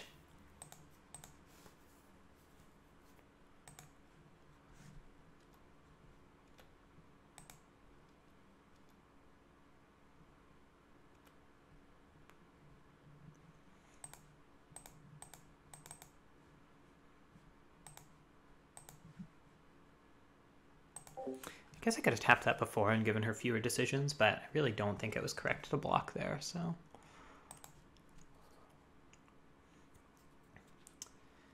If I draw...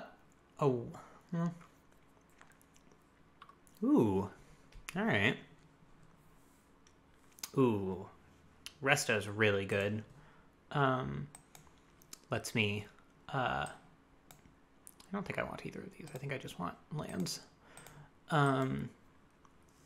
Like that one, yeah.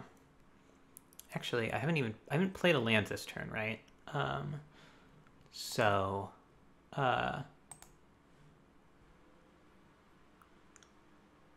yeah, I've not played a land. So I can cycle Ash Barrens for a... I guess I kind of need to get a second plains here, huh? Play it. Attack with Hooky and Charming Prince the Hookmaster to get a little bit more time out of the pack rats. I'm tapping down the token because I want to make her or I want to bounce that, so I want to make her invest in the non-token. Yeah. And now I can bounce the token. And actually I get attack in here if I want it, which I definitely do. And I can resto the Riftwing, which probably will. Especially if she makes another pack rat to make this block better, which doesn't look like she is. But I'm still planning to resto here. I could upkeep resto the Andatha Triome, but I don't think that's good. She'll probably concede to this resto on attack.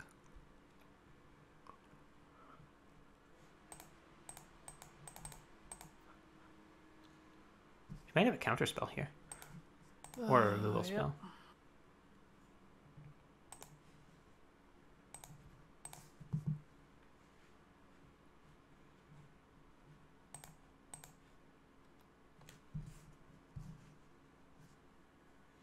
But she didn't. Of course.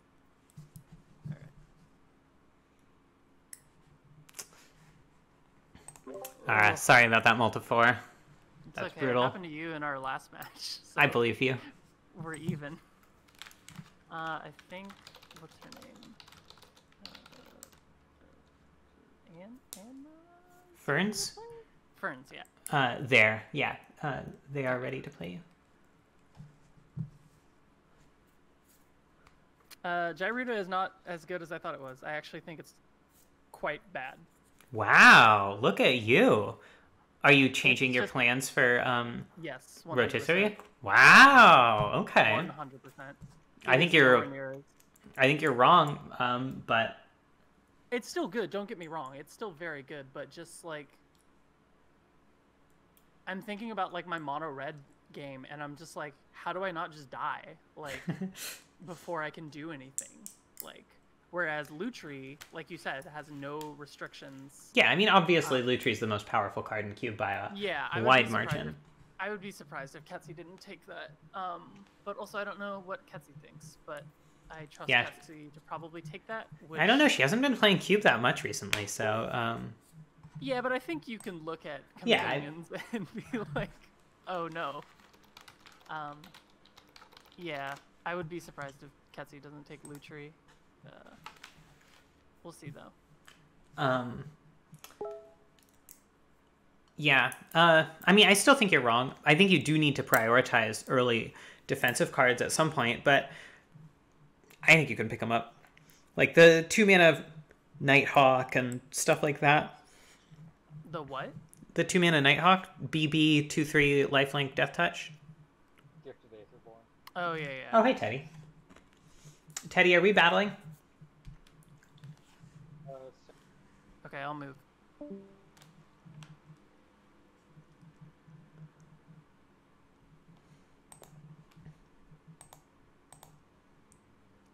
All right, Teddy, I don't have you as a buddy yet. Okay, I'll add you when we're in the match, I guess. Does this mean we're not friends? Teddy, can you hear me? Way back when. Sorry, say that again.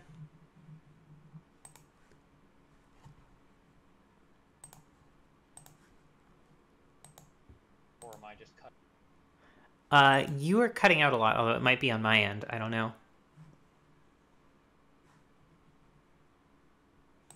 I mostly haven't had that problem since I adjusted it, though, so...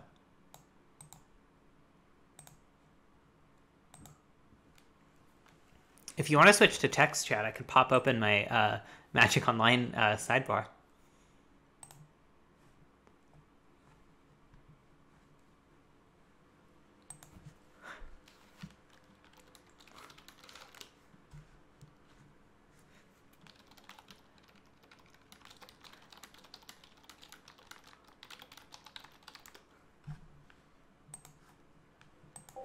All right, I guess it's just you and me chat, except for, you know, the sidebar.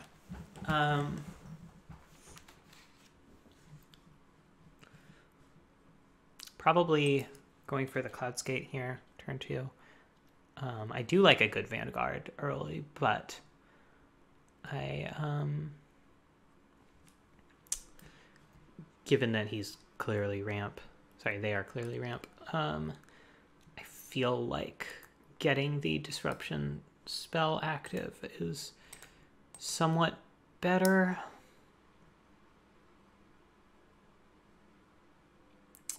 I don't know. Is that right? So Cloudskate procs on turn 5. If I Vanguard, I can start putting like... Yeah, no, I think I actually do Vanguard. I think I just try to maximize the pressure. I can Hookmaster next turn, Flicker Wisp Hookmaster, and then if I draw land, I can even Conquer Death or Cloudskate manually turn 5. Ooh, that's really bad. Really, really bad.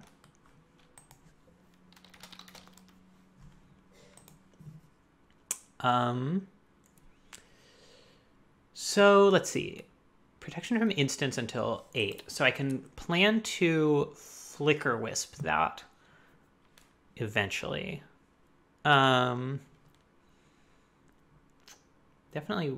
rather play Hallowed Fountain here than Ash Barrens without cycling, although I suspect I will need to play Ash Barrens without cycling at some point. Definitely Hookmasting the Boreal Druid. I'm absolutely willing to trade 4 life for a Hex Drinker. I'm happy to take 4 here too if that's what it comes down to. Protection from instants, yeah, okay. I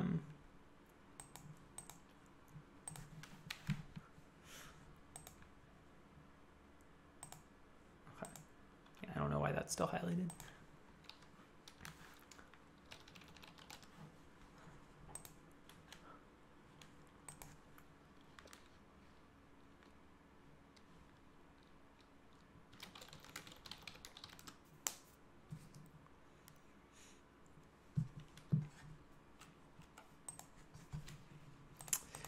I'm pretty sure that's not a lie either. I'm pretty sure neither Oblivion Ring nor Elspeth Conquers Death has been seen. Not that Elspeth Conquers Death actually deals with Hex Drinker in the slightest, but technically still has not been seen. Will they leave it back to block? Are they a coward? No, they are a warrior.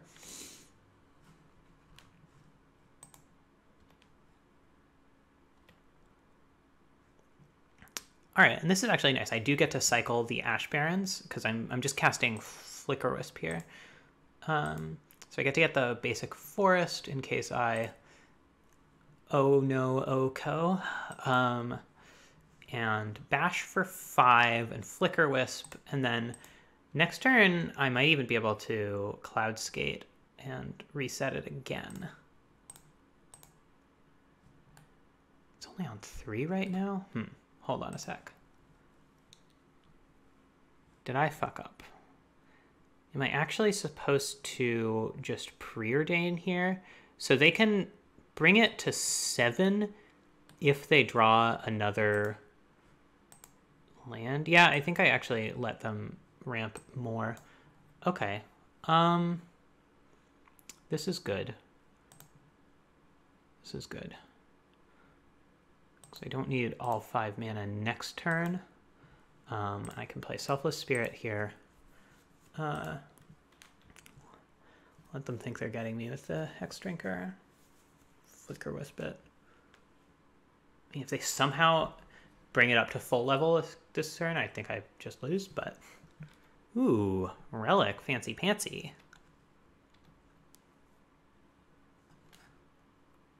Yeah, okay. Now they're a coward. Now, this is a coward stream. Ooh, oh boy. Yeah, well, it's gotta be Fractured Identity, right? I mean, Revelark is also very tempting, but I feel like Fractured Identity is just unbelievable. Yeah, so we Flisp the Dranky Binky.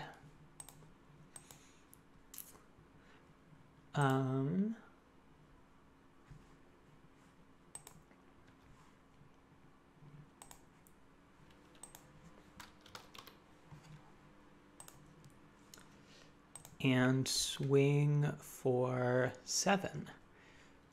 And honestly, even if I had nothing else in my hand, this would probably be enough. It's hard to imagine what they can resolve here that does 14 for me. Even if they had the mana for Craterhoof, it wouldn't be enough.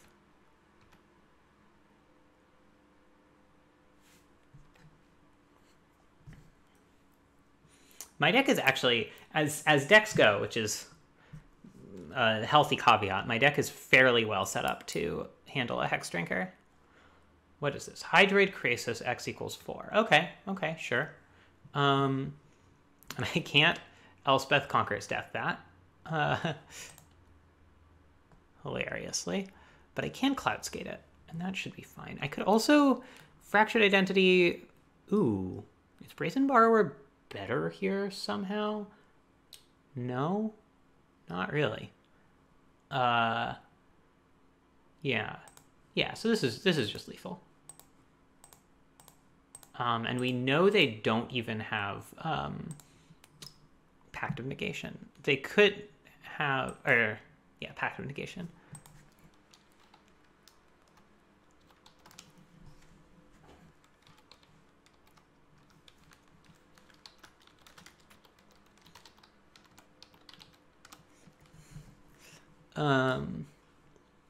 All right, so green ramp. Do I want Oblivion Ring? It is one of the few ways I have of just permanently dealing with Hex Drinker. It's not very great against like Craterhoof, but you know, it's all right against Krasis or whatever. What would I cut for it though? I do like my early pressure. Like this is a way I get them. I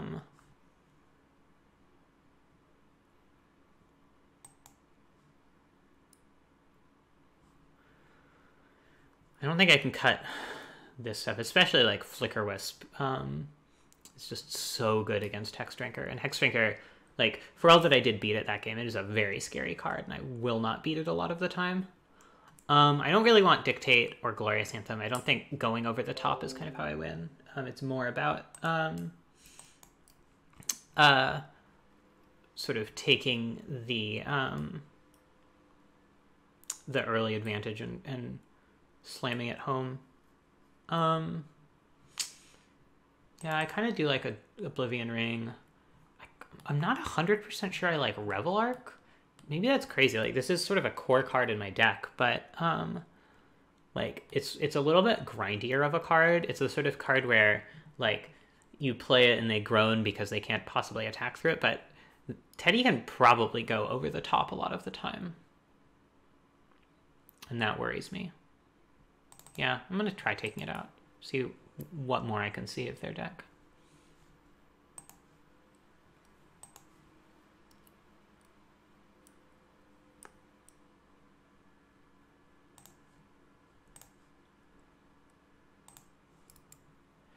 Yep, it's a very keepable hand. Obviously, like, hitting on the Oko.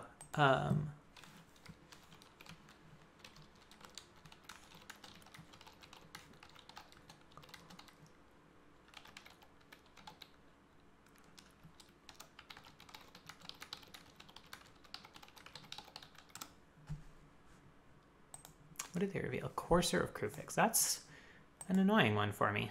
Am I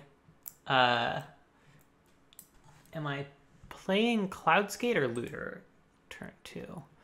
That is the question. I guess I should have played Plains. I don't have any double blue spells, and I do have Anafenza in the deck.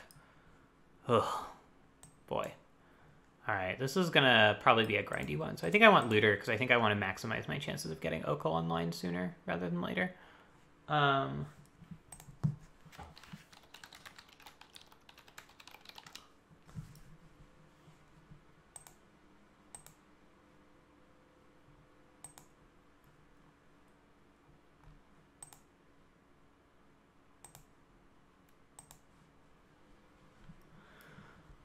Oh boy, a Hex Drinker. Oh, at least they're shuffling it away. Oh boy, an Uro. I think I might be losing this one. My beautiful family. Bye, Jimmy. strangers in my stream. He's at they're at 25 too. Just disgusting. I am disgustipated. Okay, there we go. That's real. Yeah, I'll pay 2 life.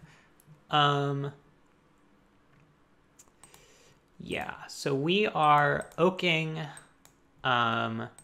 We are making a food, and we are planning on eventually stealing this, although not next turn, presumably. We don't really... Well, we kind of want double blue for Riftwing Cloudscape. I guess we'll discard planes here. Oh. And there's Hexdrinker again. Yikes. Oh boy. Oh boy.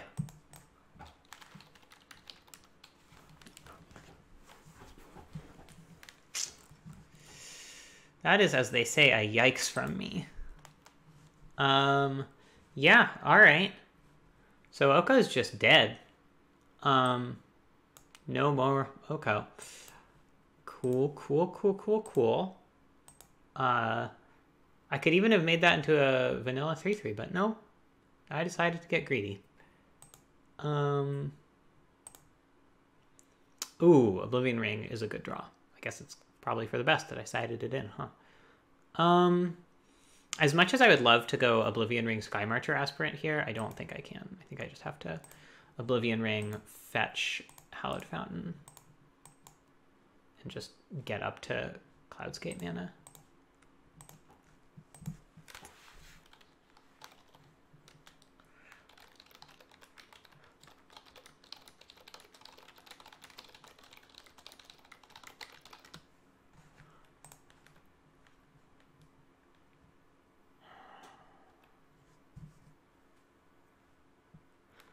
Okay, let's see.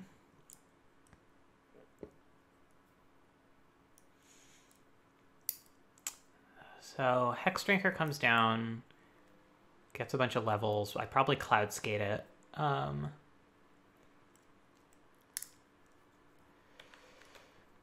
This is exactly the sort of grindy game where Revel Arc would have been great.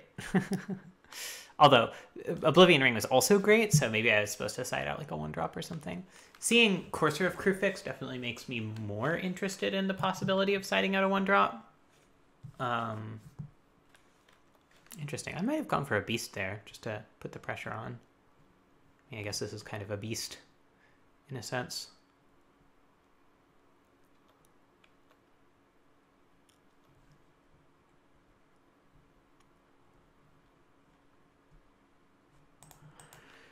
Yeah. I guess I can Exclusion Mage it too, although is that like, does that do anything for me? Not unless I get another thing I can play, although we'll see what I loot for here. Definitely attacking them and not Garrick. I think bringing Garrick down 1 tick is just not very relevant right now. Ugh, terrible. I mean, I guess I could Exclusion Mage and suspend Riftwing Cloudscape, but given how intensely I need to keep them off of this Hexdrinker, I don't think that's great. I guess I could also have Elspeth plus to give Looter +3/+3 and killed Garrick, but then Hexdrinker fully levels. Is Hexdrinker just fully leveling here right now? With Garrick's plus? 3, 4, 5, 6, 7. Yeah. If they plus Garrick. Ugh. I don't think I can beat this.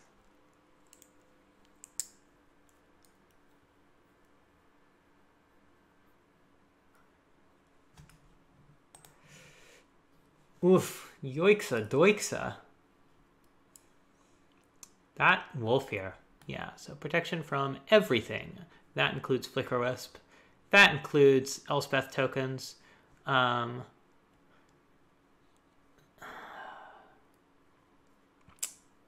mean, let's see. I guess it's worth the loot.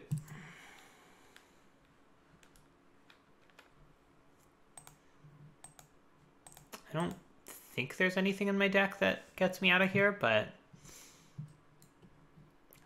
I guess it's worth the loot. Fractured Identity is about the closest it comes. Unfortunately, it still has that horrible word target on it.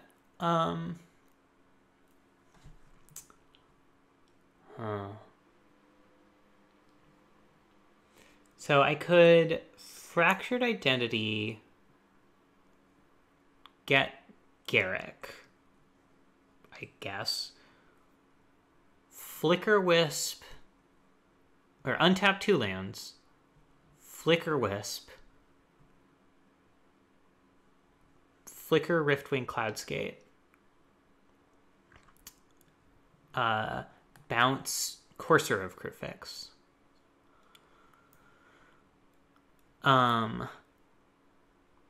Next turn, I could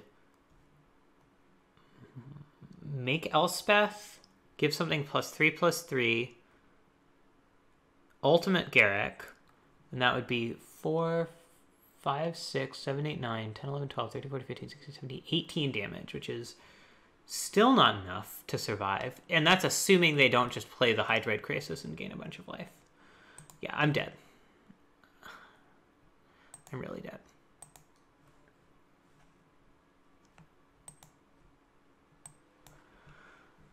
All right. Traded 2 not very close ones. I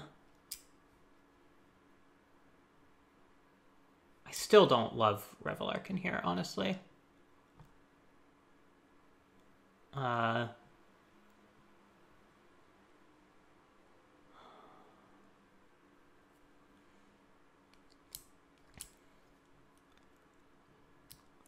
Like, at the end of the day, I did need to finish that just faster than I actually did, and I didn't get there.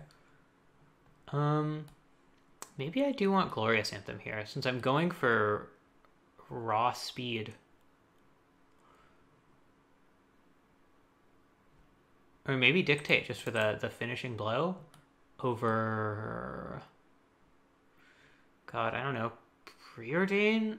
Just doesn't seem very good. No, I think this is good. I think I just keep the low curve, the disruption, and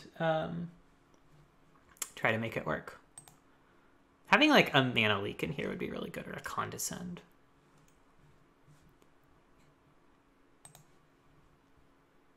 All right, yeah. I'll do it. Probably dealing 5 damage to myself over the course of the first 2 turns, but you know, what can you do? 5 damage to yourself is the answer to that question.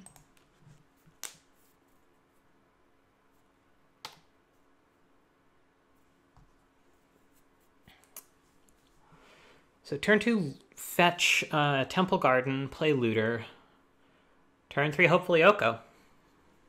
Hopefully Oko. Oh, Jesus Christ.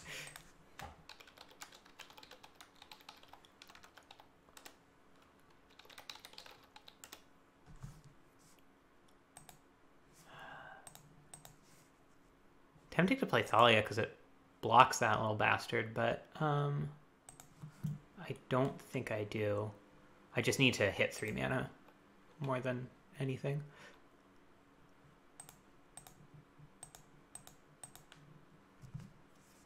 I have notionally the aggro deck, but I'm at 13 virtually, and they're at 17, so that's how we do, right? Thalia is almost certainly getting binned here.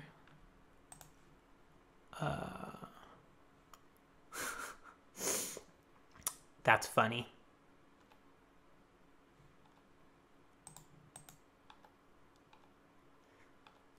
Honestly, if I have to play Scattered Groves and just bounce with Brazen Borrower, I will do that.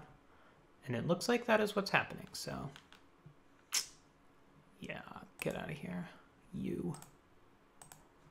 That's fine.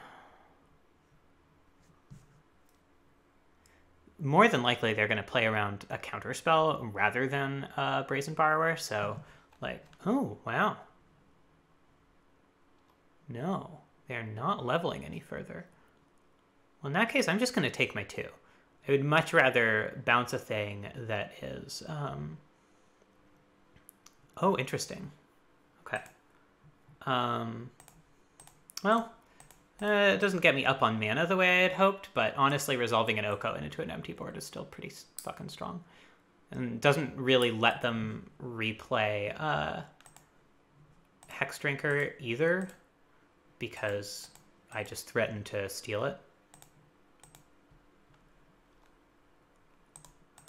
Leaving the land in hand in case I want to discard it. Ooh, I think I'm actually discarding Selfless Spirit here, because you do need a land to cast a Fractured Identity, as the saying goes.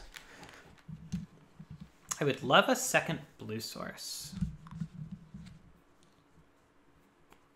I mean, honestly, resolving this Brazen Borrower is not my highest priority at the moment anyway, so whatever. That might be an elk. Ooh, nope. It's just mine.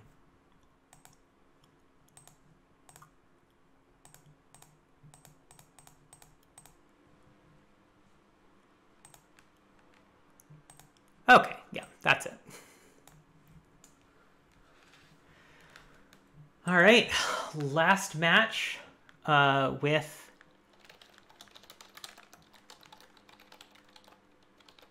Michelle. And we are 3-0, right? I think we're 3-0. Blue-white tempo. All right, does some things. Taps some stuff down. Attacks.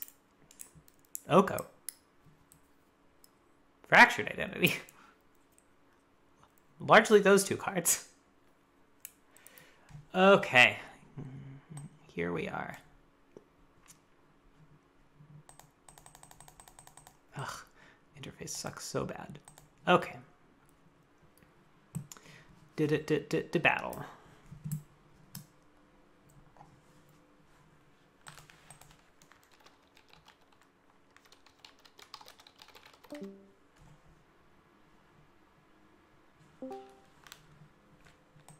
Hello. Yeah. How are you doing so far? 1 month so far. So, Okay. Well, you've seen my deck, but red green, it does some stuff. I'm like blue-white tempo. I think I would. Yeah, I'm aggro. I'd be called aggro. Aggro mid-range. Cool. Yeah, I'm blue-white tempo. Big. And you play any Samaru. I mean, Isamaru is a tempo card. Yeah, sir. People have seen like Oko and Fractured Identity as far as like crazy bombs go. Oh no.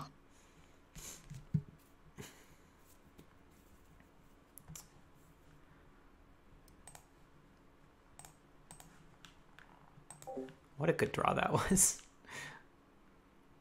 What an intensely good draw.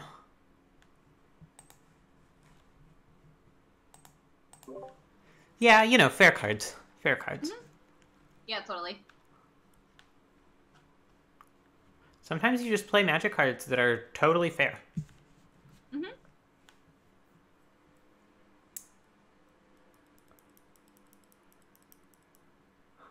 Yeah, my deck, Josh, does have some cards in it.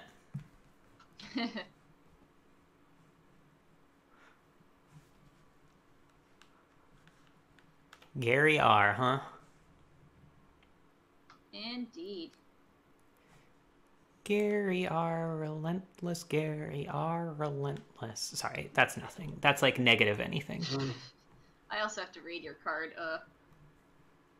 Shame. You're gonna kill my Dauntless Bodyguard? Do it. I dare you. I double dog dare you.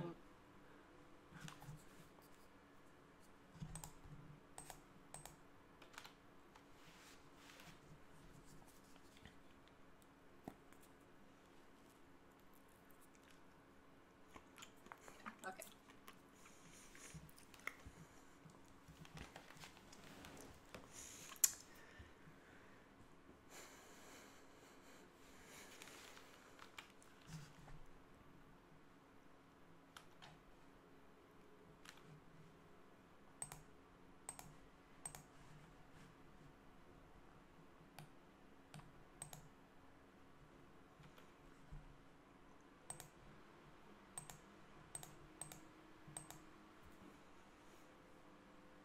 No, no go, actually. I'm afraid that yes go. Is that Soko? You can't make me, Austin.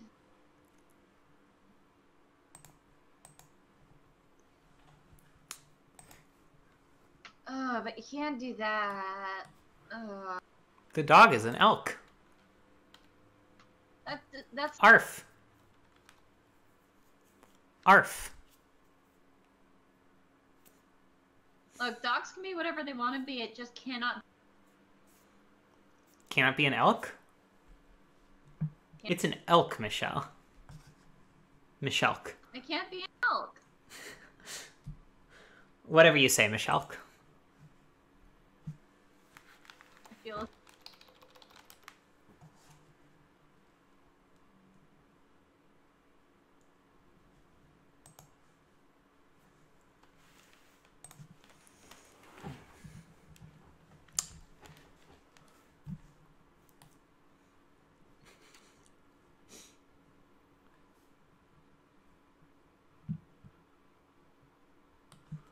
Ooh, see, that's a good one too. You've got cards.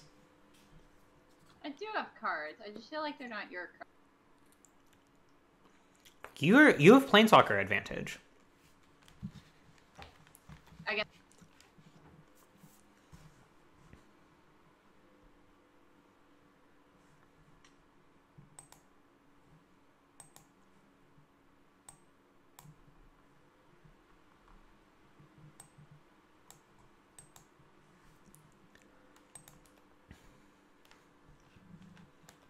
I haven't seen Monsters Advocate before this, and it is a very interesting.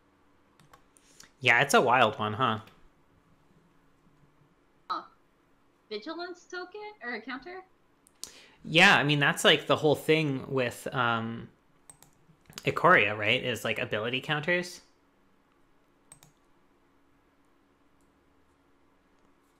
I haven't really done a Korea, so I guess that's.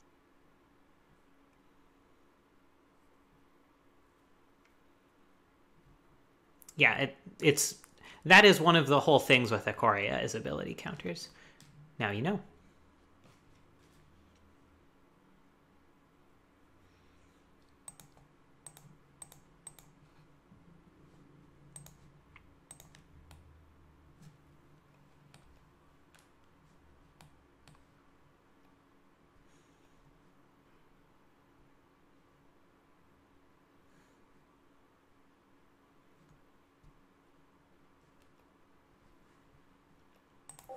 I'm not actually sure I'm winning here.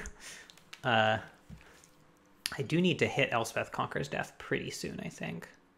Which means ideally I would get a creature in the graveyard at some point. I guess maybe I should be attacking more aggressively. Not sure.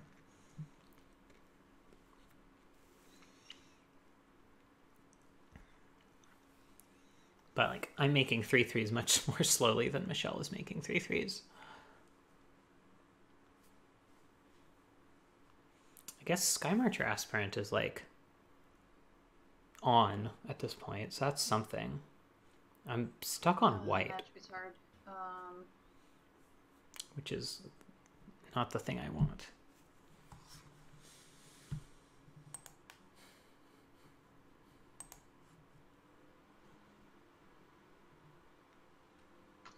Oh, that's an interesting card.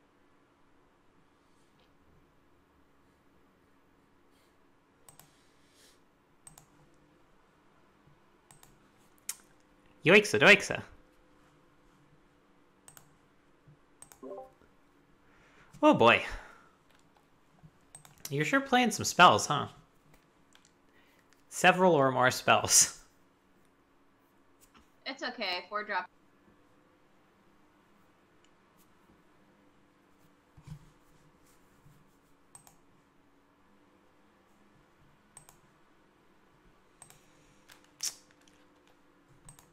Okay. Alright. Sure. Why not? Alright, Michelle. Why don't you just do that then, I guess?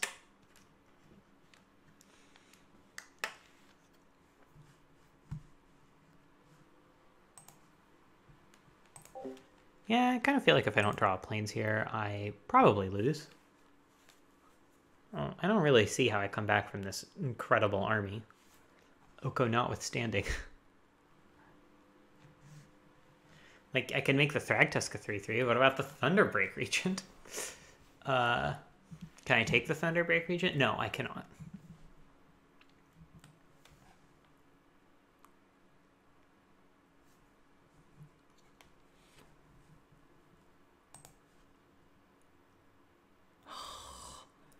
Gotta be kidding me. Okay, well, Skymarcher Aspirant at least can fly. Riftfang Cloudskate will do something eventually. I mean, I do suspend it here, I'm pretty sure. I don't think I just wait with another 5-drop in hand. And then I guess I just Oko the Thragtusk, because I can't really have that being 2 beasts. But yeah, I'm pretty fucked. It's hard for me to imagine a way out of this. I feel like this is another matchup where Oblivion Ring is coming in, which I guess suggests that Oblivion Ring should have been in from the beginning. Although I've been cutting different cards for it each time, so.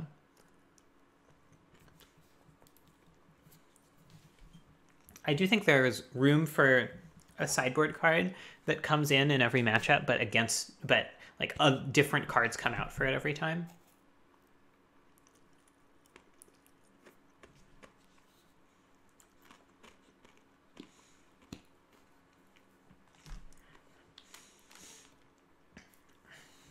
Oh, interesting.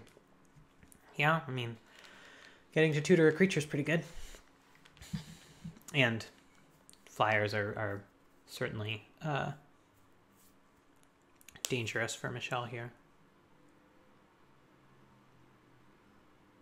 If this is... Oh my god. Alright. Yeah, okay, you got me.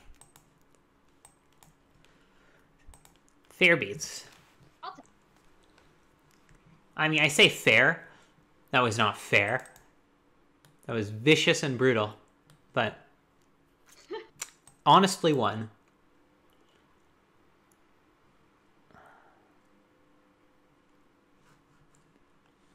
I'm very happy to take a game away.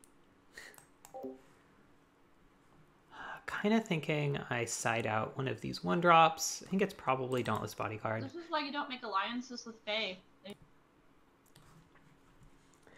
Listen, Oko tried his hardest there. You just had Planeswalker advantage, like I said.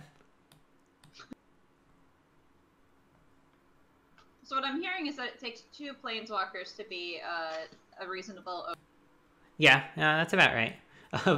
Both of which cost more mana than Oko does, yeah. I do like Vivian, though. Vivian seems really cool. Yeah, I think she's really powerful. She's bonkers in a Ikoria draft.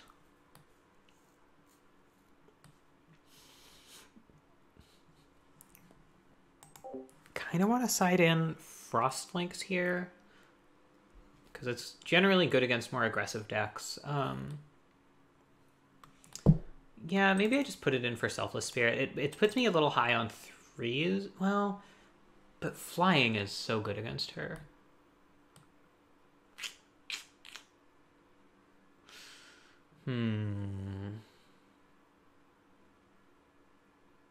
Yeah, maybe not. Maybe I just don't want to go that high on 3s. I have the Brazen Borrower.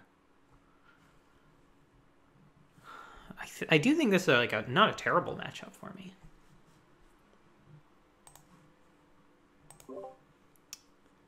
All right.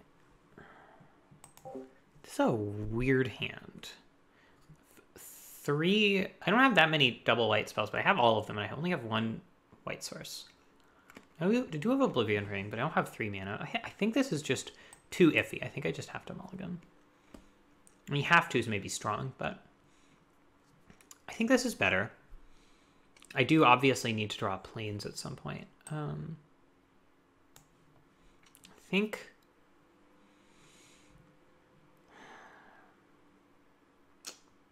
It's Brimaz or Skymarcher Aspirant for sure.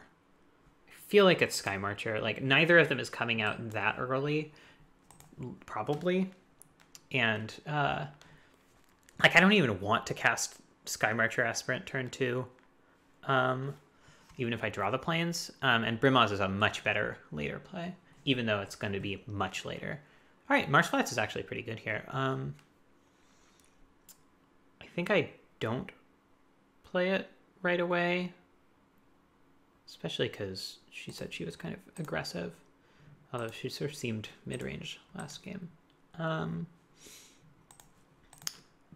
But like, if I can avoid shocking myself with it, that would be nice. But I do think I basically am priced into getting a Hallowed Fountain here. Ooh, Mind Stone. Classic mid-range card, Mind Stone. Never gonna let Michelle live this down. Okay, Preordain's good. Oh, actually, really want to activate Marsh Flats before I do that. So I am just gonna take the 3 damage. I think it's if I don't draw anything relevant off of this. Okay, well, those are fairly relevant. I don't think I want this yet. Do I want Thalia? Yeah, I think I do. She has a bunch of Planeswalkers. What I was going to say is if I didn't draw anything relevant, I was just going to Brazen Borrower the Mind Stone, just put her back a turn. But this kind of puts her back a turn too, unless she plays creatures, which are, you know, Hookmasterable and so on. My deck plays fairly well against creatures. I mean, that's not great for me, but Thalia does block both of those very effectively, so.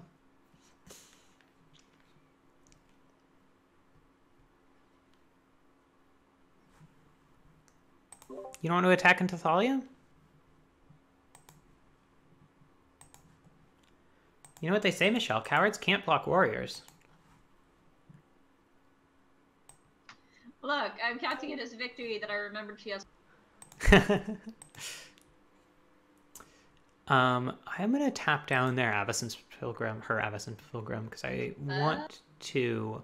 That's fair. Like, keep her off of whatever big finish she's going for as long as possible. She obviously can't block here. She wants to trade Hookmaster for Bloodbraid. I think I'm okay with that. Guess it makes... Well, no, it doesn't even make my flickers worse because I have the Riftwing Cloudskate, so it makes my Revel Arc better if I ever draw it. I mean, I have a lot of shuffle effects, so I think it's not just gone forever here, right? Yeah, I think we block here. I don't really like trading 3 for 2 against a fairly aggressive deck. If this is a Garruk, I just bounce it with Cloudskate. Ooh. That's interesting. Probably bounce that too. I mean, nothing really better to bounce. I guess I could bounce the Mana Rock, but I might just do that anyway with Brazen Borrower.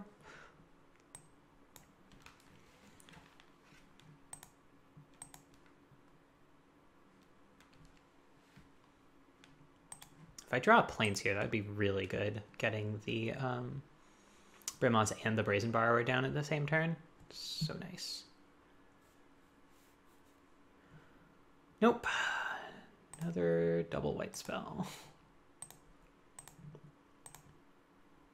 Oh, right. I guess that doesn't work anyway because of good old T. Although, she also makes it harder to cast Mind Stone, so that's pretty sick. At least I don't have to see the animation. What animation? Oh, like on Arena? Brazen Burrow. Yeah. Yeah. All right. Good draws here. Planes would be great. Fractured Identity for eventually. Oko, obviously. O-Ring wouldn't be bad for that Phoenix.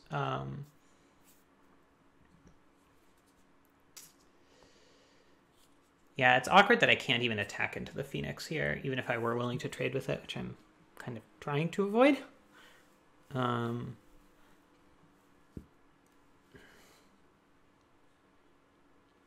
So, like, Phoenix Go is just a really good play for her.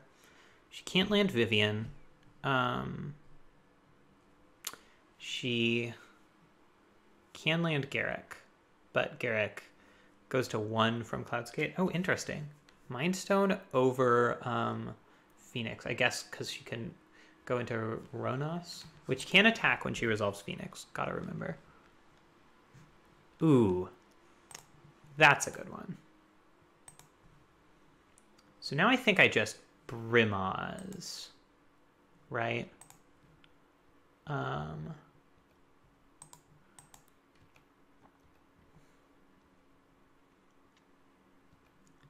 think at this point we're pretty much racing. So I Brimaz, she plays Phoenix or, you know, some other big monster that activates Ronos. And I Flicker Wisp it and bash for lots. And even potentially have a cat token back to, or even, you know, a Brimaz itself to block. I like that. I like that better than Brazen Borrower here, even though it does have flying.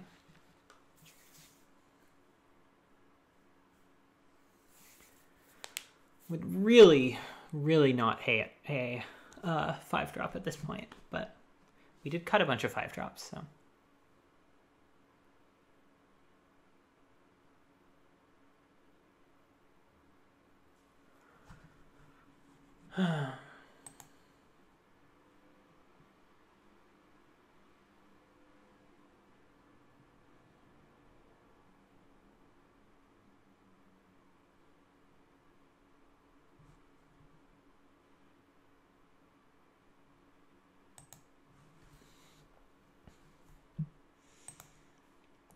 What is happening? Phoenix? Doesn't look like it.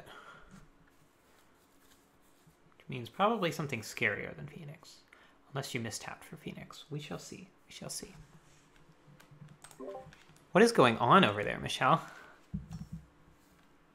Oh. One thraggy boy, huh? That's a big boy.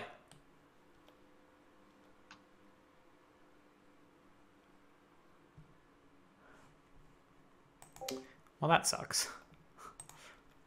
It definitely does not make me super happy. Gains a bunch of life, puts her like out of the range of all this shit I wanted to do. I think we bash with Brimaz here. If she trades it for Thragtusk, that's fine. We can Flicker Wisp the token. Otherwise, we probably just Vanguard plus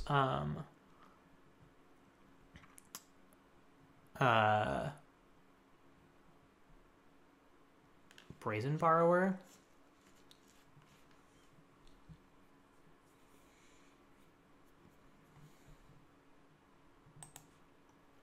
Yeah, I mean, not the best trade for me. Brimaz is a strong one, and I would have liked to keep him around, but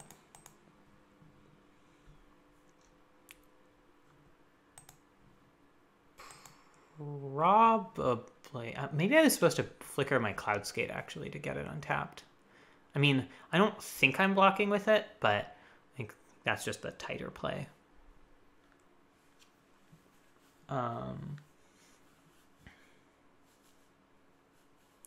Probably just chumping Ronos with the Cat Soldier, because Ronos itself does not have trample. I mean, assuming that she, you know, lands Phoenix and swings or whatever. And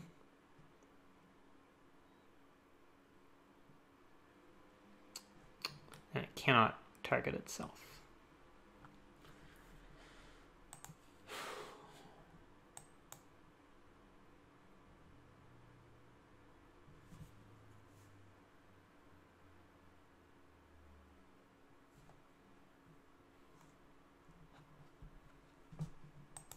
Yup. There it is. Big Fiendsy. Fiend Hunter. Get it? Like Phoenix. Bah. Oh man, if she hadn't gained that 5 life, I would be in great shape. But she didn't. She gained that 5 life. I regret to inform you. that did happen. Yeah, so we could swing with everything. She eats Flicker Wisp, takes 4. This just comes back next turn. It's pretty terrible. Maybe I wasn't supposed to play that Plains. Yeah. I need something.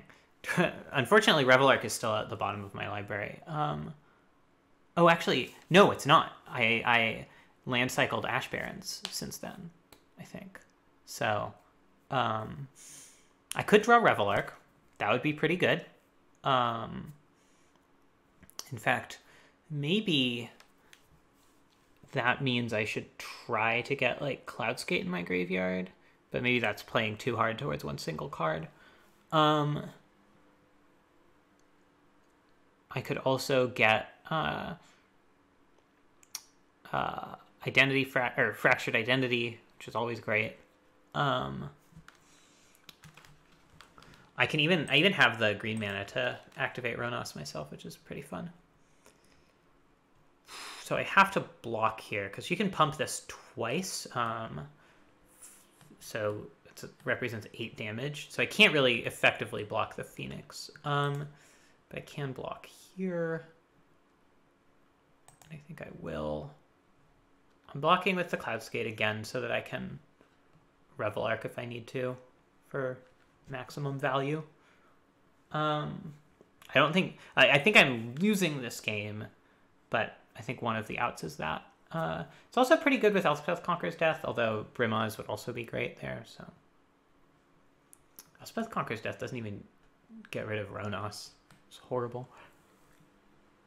This card doesn't get played super often in my cube, but I'm always pretty impressed when it does. Like, it takes you from a little bit ahead on board to crushingly ahead on board. Oh, interesting. Fighting Thalia, huh? Guess that makes sense. Although, honestly, like, she has so many pumps available with Ronos that it feels like, would in the end have been kind of better if I'd saved Adonto Vanguard. Or saved this to play after on Fenza. Oh boy. So, am I just dead? No. Not quite. So I attack Garruk with Flicker Wisp. I think I have to attack Garruk here. I just don't think I mean, like, I could go at her face for 6 and bring her to 6 and then just die. I have to put something in front of this Rekindling Phoenix. Because otherwise she can pump it twice and do Exactsies.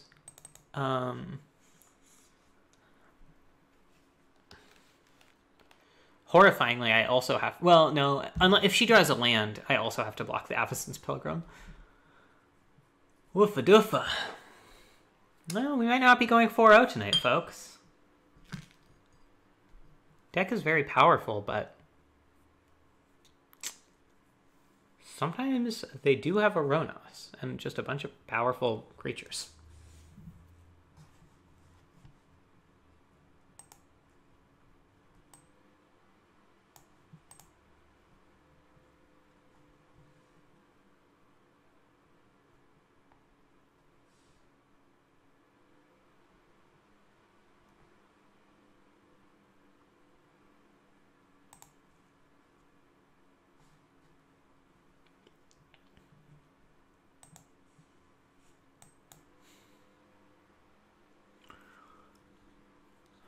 Just slamming. I'm assuming. Yup. Alright, got a block. I think Adonto Vanguard's the least valuable at this point. Going to... I assume she has to pump this, so I'm going to either 1 or 3, depending on how many pumps. Honestly, I'd prefer to go to 1, I think, because it means she doesn't have a follow-up play. I think follow-up plays are worse for me. Not that anything's good for me at this point. I I don't even know if like Fractured Identity does it for me here. Oh, okay, sure. Right. Well, good games. You are my only loss. Oh, really? Yep. Yeah, Wait, have you played all your matches? Or Yep, I am 3-1. You are my 1.